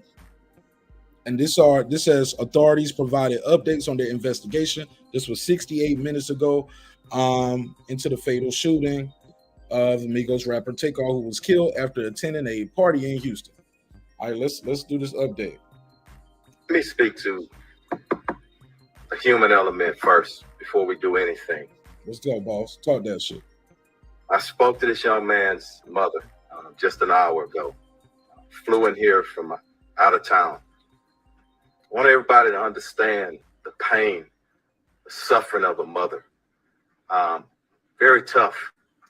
And I told her, as we stand with any victim of violence or any homicide victim, their family, we stand with them in this city, in this police department, and everybody that's standing behind me. I want to thank our homicide unit under the direction of Commander Spears for doing great work time and time again. I'm going to speak briefly, and I'm going to turn it over to the homicide investigator Arrington. After he speaks, I'm going to get Commander Garcia to come up and translate in Spanish. Oh yeah, he's telling everybody. Okay. This video is. I'm gonna let this video rock too. And we're gonna chop it up. Try to hold off on the phone calls to after the video. Matter of fact, yeah. And if matter of fact, go ahead. If you want to call in still, I'll just mute the. I'll pause this and we'll go back to it. But yeah, I want to get through this. Cause I want these updates. We need these updates. So let's do it. If you call in, if you got anything about this, try to keep it under 2 minutes, and we'll go back to the video. And he'll go over some of the investigative parts. But let me speak to this just right. We understand and we know it.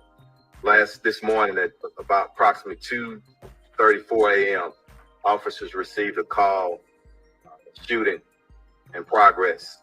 Officers arrived there shortly thereafter. The location, the downtown location, billiards, bowling alley located at 1201 San Jacinto Street here in the downtown area. Once officers arrived, they came upon a male who was deceased. That male has been identified as Kersnick Ball, better known as Takeoff. He's a member of the Migos rap group out of Atlanta. And I want to pause again because sometimes the hip hop community gets a bad name. And I know, and evident from this city and people who I have a personal relationship, a lot of great people in our hip hop community, and I respect them. But back to Takeoff. I got many calls from Houston and outside of Houston, and everyone spoke of what a great young man this is, how peaceful he is, what a great artist. And I'm calling up on everybody, our hip hop artists in Houston and around the nation. We got to police ourselves. It is so many talented individuals, men and women, in that community who, again, I love and I respect. And we all need to stand together and make sure nobody tears down that industry. And I'm calling to start here in Houston, here possibly as early as next week. I want to meet with some of our artists and see how we can taper things down. I like that energy. That's what we need. Shout out to this brother right here. We need more energy like that. We need more people doing that right there, taking a stand, saying, yeah, we need to talk about that.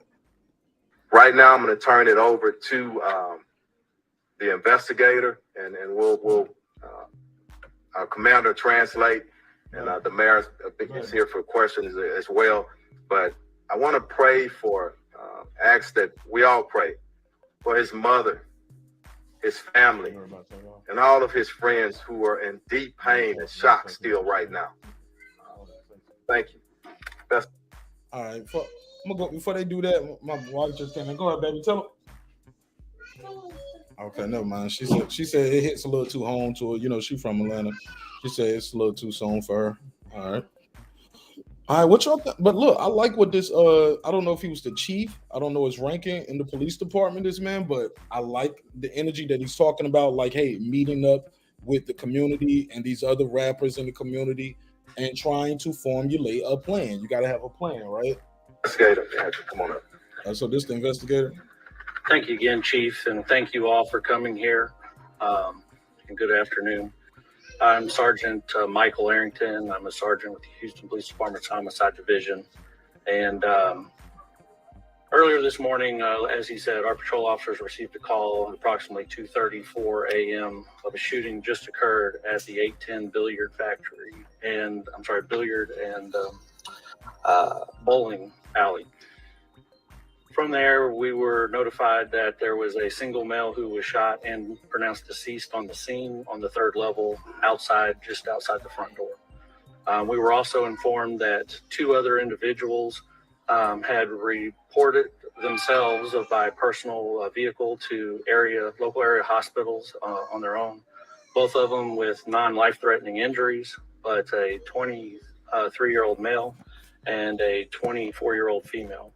Like I said, both of them are going to be okay. And we have spoken and gotten information from them to help us in this investigation. But the officers arriving on the scene, initial statements from employees working at the establishment notified us that there was an incident that occurred after the party had ended. There was a private party that was booked out for the event. And then after that ended, there was a large group of people who gathered at the front door area just outside of the building. And it led to an argument where the shooting took place from the disagreement. A lot of the people that were there fled the scene and did not stick around to give a statement. So we're asking them to either call us at the Homicide Division at 713-308-3600. Or if they would like to remain anonymous, they can call Crime Stoppers at 713-222-TIPS. We're looking for any information at this time, any videos, any information. We do know that. So y'all don't think it was no cameras in there, or you think y'all don't think it had to be some cameras in there, right? The media has received a lot of phone calls, text messages, Twitter, tweets, vines, videos. We need all of y'all to send those to us so we can solve this case. We're looking for anything to help us. From there, as the chief said, we want to find justice for this family. They're going through a lot right now, and the only thing that we can do is hope that y'all reach out and assist us in any way to lead to evidence that will help us to apprehend and get charges and arrest on the person responsible for the death of Takeoff. Man, and somebody said in the chat, it was like, yo, they keep emphasizing, let us handle it. Yeah, that's what they keep saying. It's like, yeah, they know.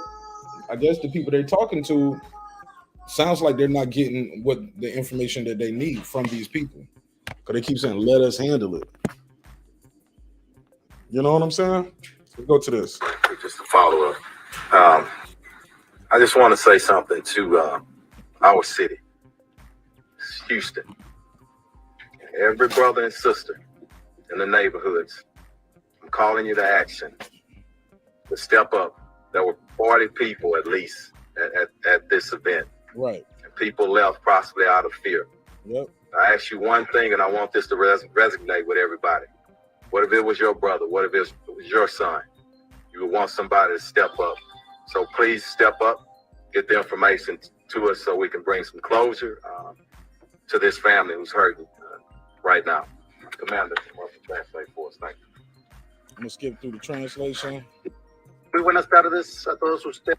But I didn't hear nobody say I didn't hear the suspects. Somebody told me they had 2 suspects. I don't see any suspects listed.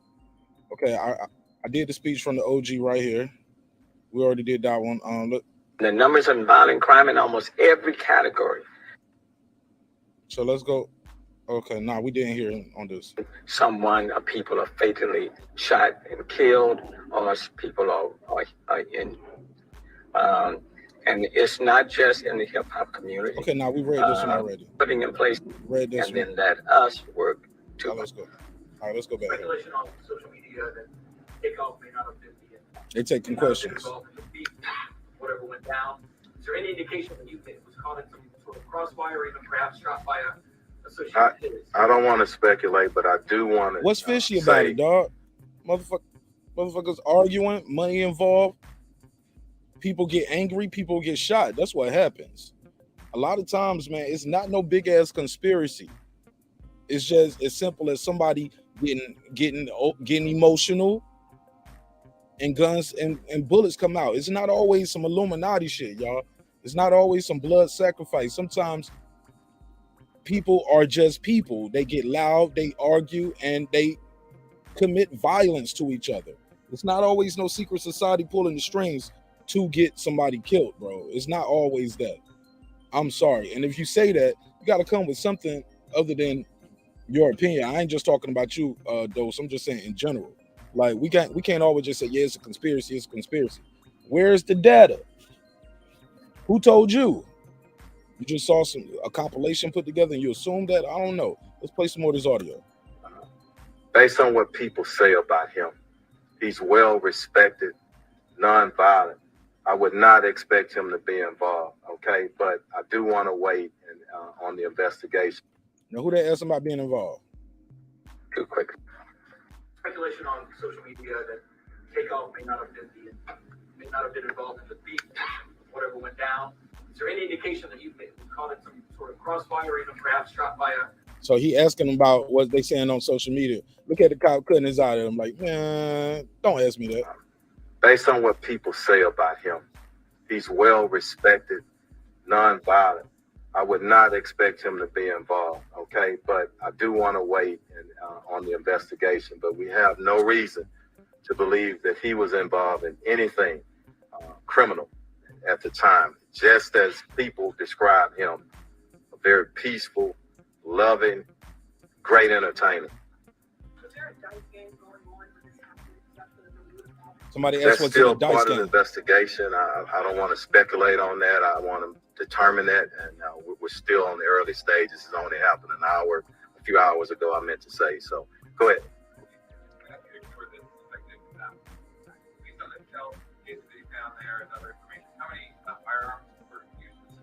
At least two right now, and with processing of the scene, and we trace casing. So we're in the process of doing that. So it sounds as though the suspect or suspects were at this private party. We believe so. Yeah. Go ahead. Outside or inside? Outside. And you mentioned that you don't believe that Takeoff was involved in the altercation. Are you confident saying that you don't believe Takeoff may have been the intended target here? I'm not comfortable in saying that. I don't want to speculate. Not at this time. Go ahead. But based on the comments of young man, killing black man, do you think this individual is the suspect might be younger than 20? I think they were probably all in their 20s, okay? But again, I don't like speculation. We want to wait until we nail it down. What we go, I want us to all understand the family is hurting, and I don't mind the questions. I mean, that's a part of it. But if we send our family, our loved ones who are looking and listening on a roller coaster, that's what I always caution against as the police chief. I want to make sure that we're taking them in consideration. But we are gonna, bottom line, mark my word, and mark it. Let's go. This great city, with our great citizens, with our police department, we will find who's responsible for it. He sound confident like a mug, bro. He said, we gonna do, because look, they got resources, yo. They got so many resources, especially a major city like Houston. They'll start tracking out other people that, like, look, we know you was there. You know what I'm saying? We know you was there. They got cameras everywhere. They're gonna go through them cameras that's leaving, going to and from, license plate readers. They're gonna do some tracking, bro. They're gonna do some tracking. Go ahead. And they're gonna retrace the steps. Hey, look, remember that Jussie Smollett thing? They came out, did a press conference, and retraced all the steps of those guys. And then they came out and did another press conference and said, and after talking to them, we found out this. You know what I'm saying? It was a bit like because they did a whole press conference when they got Jussie for it, right? Y'all remember that first one? Then the second one? Yeah, it was. It's called Spare No Expense. Because this guy was a popular guy and with some resources. Trust me, they don't want more bloodshed in their city. 702, what it do? What's your name? Where you from, family? All right, we lost you. Lost you, 702. I tried to get your call. You hung up. Let's keep it moving. Play some more of this. I don't want to judge them at this moment right now. I want to call them to action. And the mayor said, and this is very important, and I don't want my message to get twisted up either, because sometimes people take a portion of what you say and they take away from the context of the message that you're trying to bring. It's not just hip hop. It is that age, and we need to give them some help. We've done a lot of things in our city. We need to cultivate them, be there and support them. Now, there's a few in any population or any community that are just evil, and that's a very few.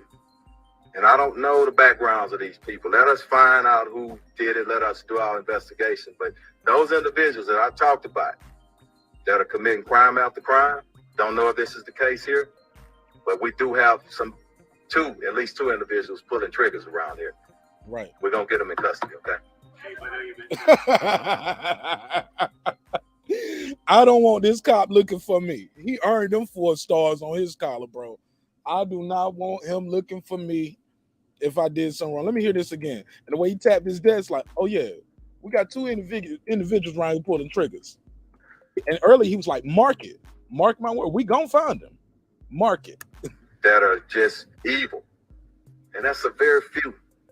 And I don't know the backgrounds of these people. Let us find out who did it. Let us do our investigation. But those individuals that I talked about that are committing crime after crime, don't know if this is the case here, but we do have at least two individuals pulling triggers around here. Oh yeah, and your fingerprint's gonna be on something you touched in that bowling alley. We just, this guy was wearing the black, or this guy was wearing the red, whatever he was wearing, he was the shooter. All right, let's go through the tape of the bowling alley. What did he touch in here this night? Let's start going through. Let's start trying to find something. Oh yeah, I'm telling you, man, they're gonna be looking for you. Like he had that green bowling ball right there. Let's go get the fingerprints off that. Man, I watched enough of this shit happen in real life, bro. This shit going down. We're gonna get them in custody, okay? We're gonna get them in custody. Let me get her, and then I'll come back. I want to get, and then if we got time, we'll get back. Yes.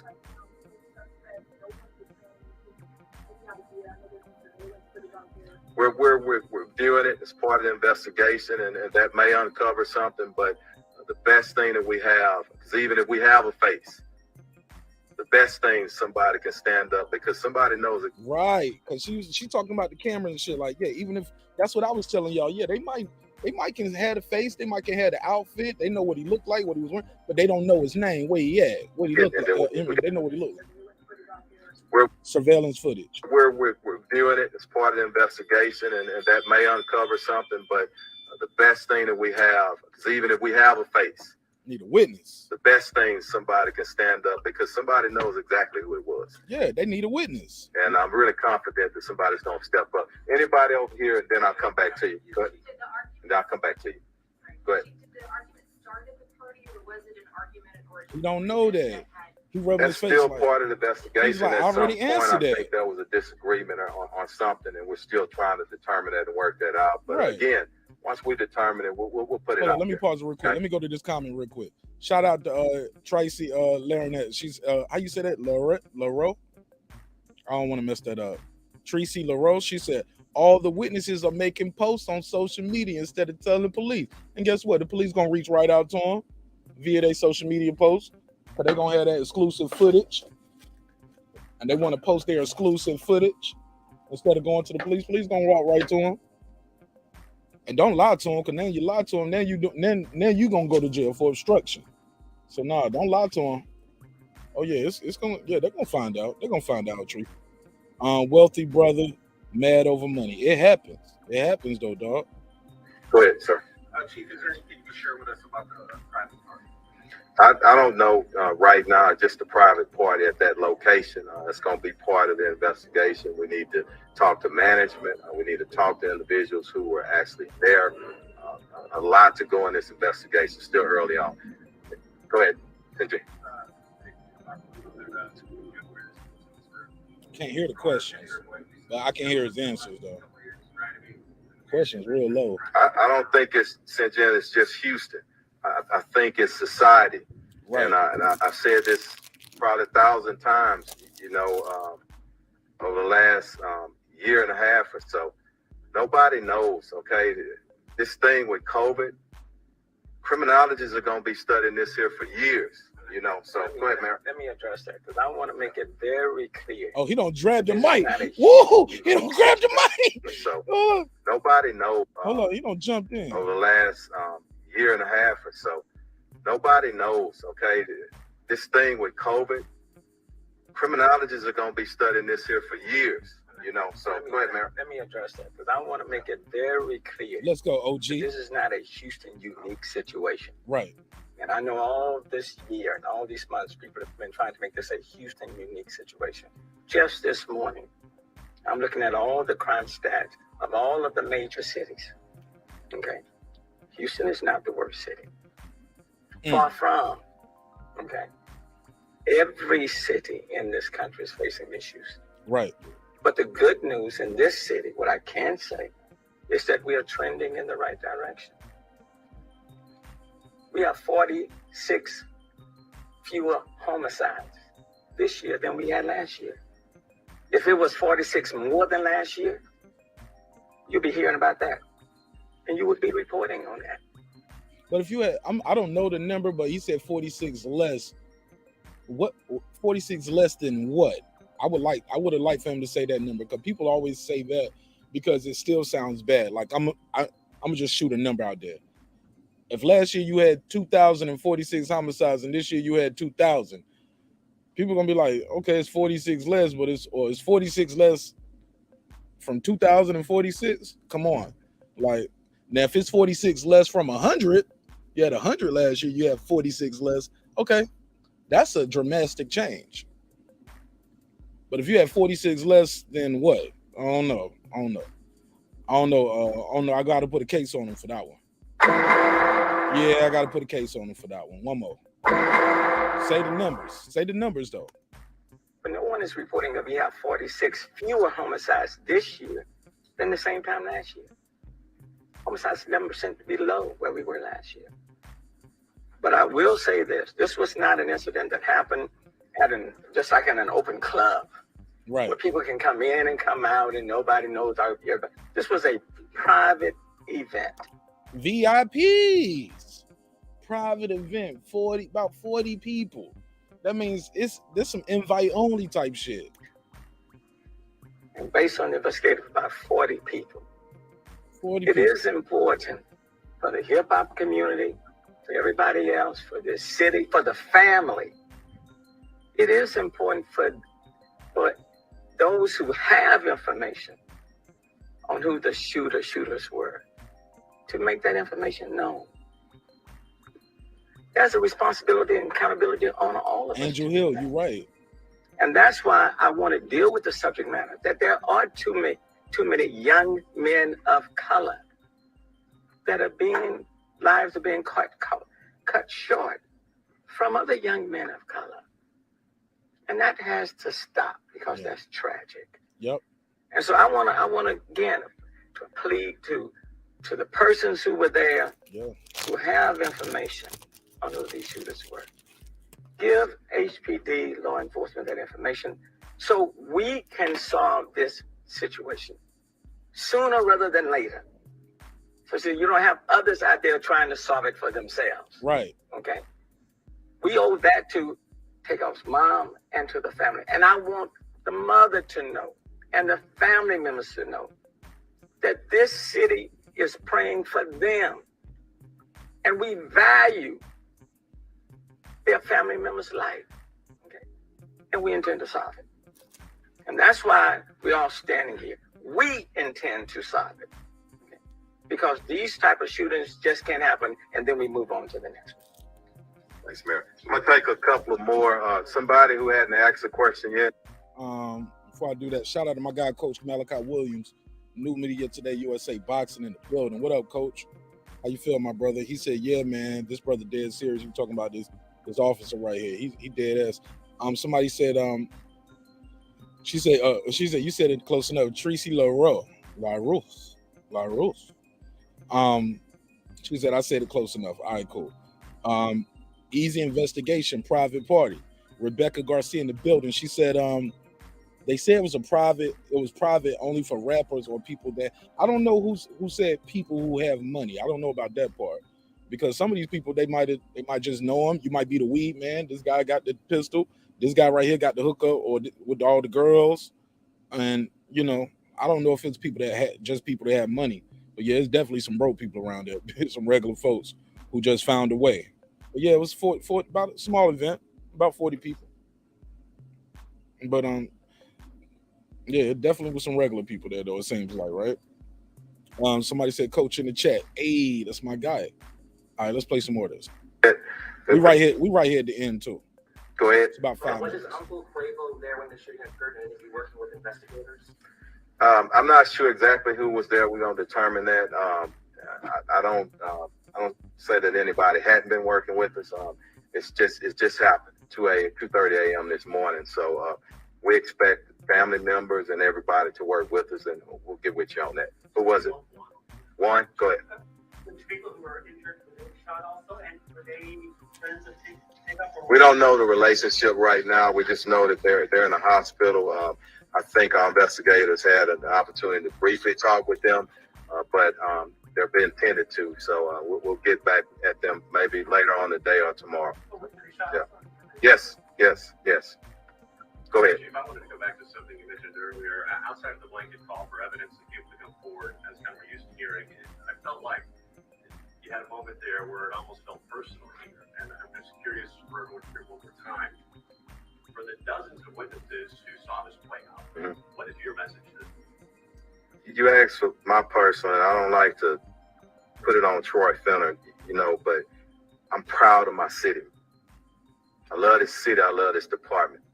And I know the heart of our people. I spent the majority of 55 years in this city, and I know what we're about. So that's what I'm trying to wake up. And if I got to do that and calling people, that's what I want to do. And it is personal, but it's not only personal for this incident. Anybody that's killed in our city, like our mayor has said time and time again, you take it personal. And I don't know how a chief of police don't take it personal. Now, it may, I don't have any gray hairs, I'm bald-headed, okay? He a young looking chief too, man. It may do that to me. Chief look like he's still in shape, like he'll still chase you down too, don't he? Chief like he a running back or something. He'll chase you, bro, and catch you. Might add a little bit of stress, but you know what? Look at the deputy in the back. Deputy look done. He's translating though, right? But man, the chief will hawk you down right now. He look like like a running back or something, or a I don't know linebacker. how police chiefs in our nation don't care. And I can tell you most of them care as much as I care. But I got a lot of strong men and women on our team, and we're going to get justice for this family. After the witnesses who saw this play out, what would you ask them? Just step up. Real simple. Just like I said. I've always said, people, what if it was your family member? What would you want them to do? Right. Real simple. Let's get it. I was just going to ask you. And I'll come back to you. To get a personal Yeah. of your office. Probably the spot where this happened. General terms, though, downtown the entertainment district, whether this is highly unusual, though, especially when you consider all the fans here for the World Series, maybe. Can't even hear the question. We want to put it in perspective. There we go. Crimes can happen anywhere, but don't forget, private event. And I'm not trying to diminish it in any. It's a private event. It's not a random just out on the street. So I want people to understand that. Our great city with a lot of great people. We're gonna be fine here. We got work to do, and I'm gonna take 2 more because all my investigators. He about to get him, bro. He is. That's his 3rd time doubling down. Like, we gonna get him. We gonna find him. What private event? He said this ain't like this easy work for us, man. This ain't just on the street and we solve those. This is a private event. We about to narrow this shit down. Somebody going to jail for this damn homicide. It's not a random just out on the street. So I want people to understand that. Our great city with a lot of great people. We're gonna be fine here. We got work to do, and I'm gonna take 2 more because all my investigators are behind me and they got to get back. Okay, I'm gonna get you, and then I'm gonna come back to you. Okay, sorry. Yeah, he said we got work to do. I'm not sure on that. I hope events are ending at least at 2 a.m. That's part of the investigation, but I know the shooting did occur outside. Okay, yeah, go ahead. I don't know right now. Unfortunately, he has to. The autopsy will take place, and I don't know, probably sometime tomorrow they'll get that information to us again. I don't want to speculate, but again, in closing, pray for that family. Pray for everybody involved. His mom, I don't know her, but my heart goes out to her, and people don't understand the human element, and that's what we want these young men to think about. Stop just pulling the darn trigger. Think, calm yourself down a little bit, but that's what we got to work on as a society. So thank y'all. All right. Well, there you have it. There we have it. Anybody want to react to that press conference? I'll be here for a little bit. I got a couple more minutes. I'll be here. Anybody want to react to the press conference? Let me know. You can call in 404-692-1766. 404-692-1766. Or you can click the link that's in the chat and get your bars off, and you can tell me what you think of the topic. And the press conference, that press conference it didn't give us a lot of information, but it shouldn't. It should probably give us more information once they get the perpetrator or perpetrators. Yeah, you'll get more information, I'm sure, and he'll definitely be there. Right there, back saying, I was confident since day one that we would bring these criminals to justice. And they're going to have their mug shots up, and it's going to be another press conference. I believe him when he said, mark it. He said, mark my words. Like, as in, like, man, we already in the works on doing some shit. They're going to have them, bro. I'm telling you, he keeps saying, it's a private event. This ain't no shit that happened on the street. He said 373 murders in Houston around this time in 2020. Okay. So 46 less, that's not that bad. Sorry for the plane passing by. Okay, so 46 less, that's pretty good. I ain't mad at that. I ain't mad at that at all. That's significant. That's a lot of lives saved or not taken. Somebody said, I DM you this morning shortly after you ended your members only live. Yeah. I was done at that point though, my G. Yeah. But I did see it though when I got up. Plus, Clips had called me around that time too. So yeah, my phone was blowing up around this morning, and I took a couple calls. But yeah, it's sad, truly unfortunate. Somebody said, "Yep, yeah, he's gonna get it." Yeah, this is an OG. This cop is a G. Yeah, the cop ain't playing on me. Oh yeah, he gonna get him. I promise you. I believe him. I believe him when he said it. And I was like, damn, I don't want that kind of cop looking for me. He's like, yeah, it's Columbo, bro. He's a dog with a bone. Yeah, I like this energy, yo. He said, look, private event. I'm confident in our people. Plus, somebody in the chat was like, yo, that cop probably know all these people at this damn party. Like, what somebody said? Somebody said he not playing, and low-key probably know the mom or the grandma or the clown who did it. Hell yeah, these niggas know their cities, man. If they don't know, they know people that know it. Like, that's how he got to the chief. Hell yeah. Yeah, somebody said, I bet he know everybody, OG. Probably, Tracy. Yeah, but yeah, gun violence needs to stop. This shit don't make sense. Absolutely, homie. It's senseless. It's senseless, man. Senseless. All right, well, I was gonna give everybody time to call in or something like that, but I think I'm gonna land the plane. It's 6 o'clock on the East Coast. I'm gonna go ahead and kick it with my family because that's what's important. Kicking it with your family, right? Family first. Let me see. Yeah, that's it, man. That's it. So with that said, man, I love y'all. Hope you love yourself. If not, guess what? God loves you. So does Marq Nash in the neighborhood. Always remember, dreams require sleep. Goals require effort. Go out there and get your goals. As always, man. I'm gonna end this one like I always end all the shows. I'm gonna end it with a neighbors only shout out. Neighbors only chat shout out. I'm not in the studio right now, so I don't have the drops. But I'm gonna just do the name call and roll through. Shout out to Ace Retro, Tony Boswell, Deuce Times, Boxing Lounge, Toya the Tutor, It's Mex, Mike from Boston, Rider of the Storm, Here to There, DJ, Queen, aka Miss Sunkiss, Godbody News, Pittsburgh T, Taylor Bell, Maddie Yoel, C Jones 0224, Cliff Bailey, Con Shonery, Lisa Bells, that guy Eclipse 330, Cooking with the Champ, on the mic with Terrence Bailey Sr., New Media Today USA Boxing, HLD, Cooking with Sir Senior, Brandon Washington, Born Supreme, Karma Serene, Lady Shan Dun Them Seas in my London gal, I see you. Dub Right Side, Puto, B Bell for the Champ, Rob G Films, and of course the big fish himself, my good brother Derek Lincoln. Look, man, always remember dreams require sleep, goals require effort, and you can go to the link in the chat. Got a link in the chat. Well, I'm sorry, the link in the description. You can get that hoodie. Yeah, we got some merch up there available for you, right? Got a lot of dope merch available for you. So check that out.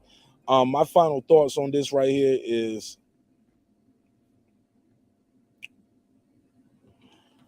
Kershnik Kari Ball, born June 18th, 1994, died November the 1st, 2022. In 28 years, 28 very short years, he accomplished so much. He accomplished things that people dream of their whole life. He was able to do it in actually less than 28 years, but I get it. You know, the whole process, the whole journey is your life. That makes you who you are. That's how you get your story. And this man was able to go out here in the world and tell his story. Leaves behind a memory that and a name that people are going to remember for a very long time. And let's not forget situational awareness, knowing where you at, knowing how to move and shake. People say it all the time, got to know how to move. Man, we got to know how to do more than just move. We got to know how to communicate with each other, how to love each other, how to respect each other. And I promise you, man, so much can happen for us as a group. Fire on a person. I'm gonna go over here, I'm gonna click the link. Look like Reggie just at work walking around, but I'm gonna still share the link. So I don't know what to say, man. I'm gonna leave y'all with this. Respect is free. Disrespect can cost you everything. It can cost you your freedom, your family, your finances, but more importantly, can cost you your life. It's your man Marq Nash, another great episode of Breaking Beats. You already know what we do. We break down business, entertainment, art, technology, sports, and anything else you and I feel like talking about. It's a hip-hop, political sports show with a comedy twist. We like to let the jokes fly because life is serious enough, and nothing is more serious than these type of conversations. We got to talk about solutions, and I'm sure we'll talk about this again probably on the next episode. We got it because this next episode we were supposed to been doing this 50 worst rappers of all time. This was supposed to be the next topic, right? And who should be on this list, who shouldn't be on this list. So that was going to be the next show anyway. But wow, you just never know. You think you got a topic you want to do on your show, and shout out to Takeoff. Takeoff ain't on that list though. Everybody had Takeoff on that list. How about that? So it is what it is. It's gonna be what it's gonna be, man. Look, sometimes we argue, we have conflict on this show.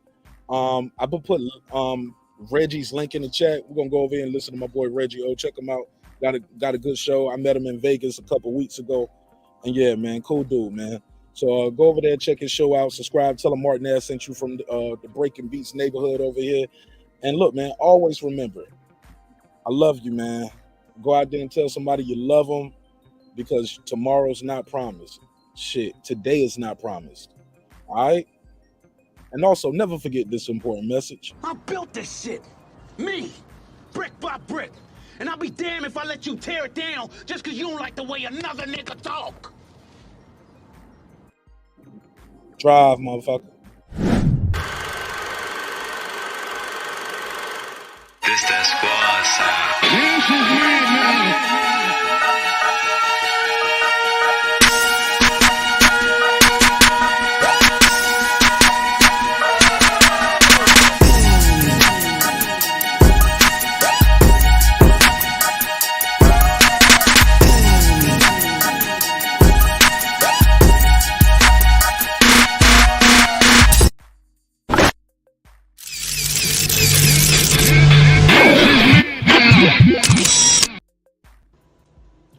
Subscribe. I don't care how many subscribers he has. Support him. So he made all this possible. He made this possible. Nah, Dr. Mark, God made this possible. God did it all. God made this possible. And so did viewers just like you. I love y'all. I'm going to be over there, Reggie, in the chat, man. I'll see y'all over there. Click the link in the comment section, all right? And if you didn't smash the like button already, shame on you.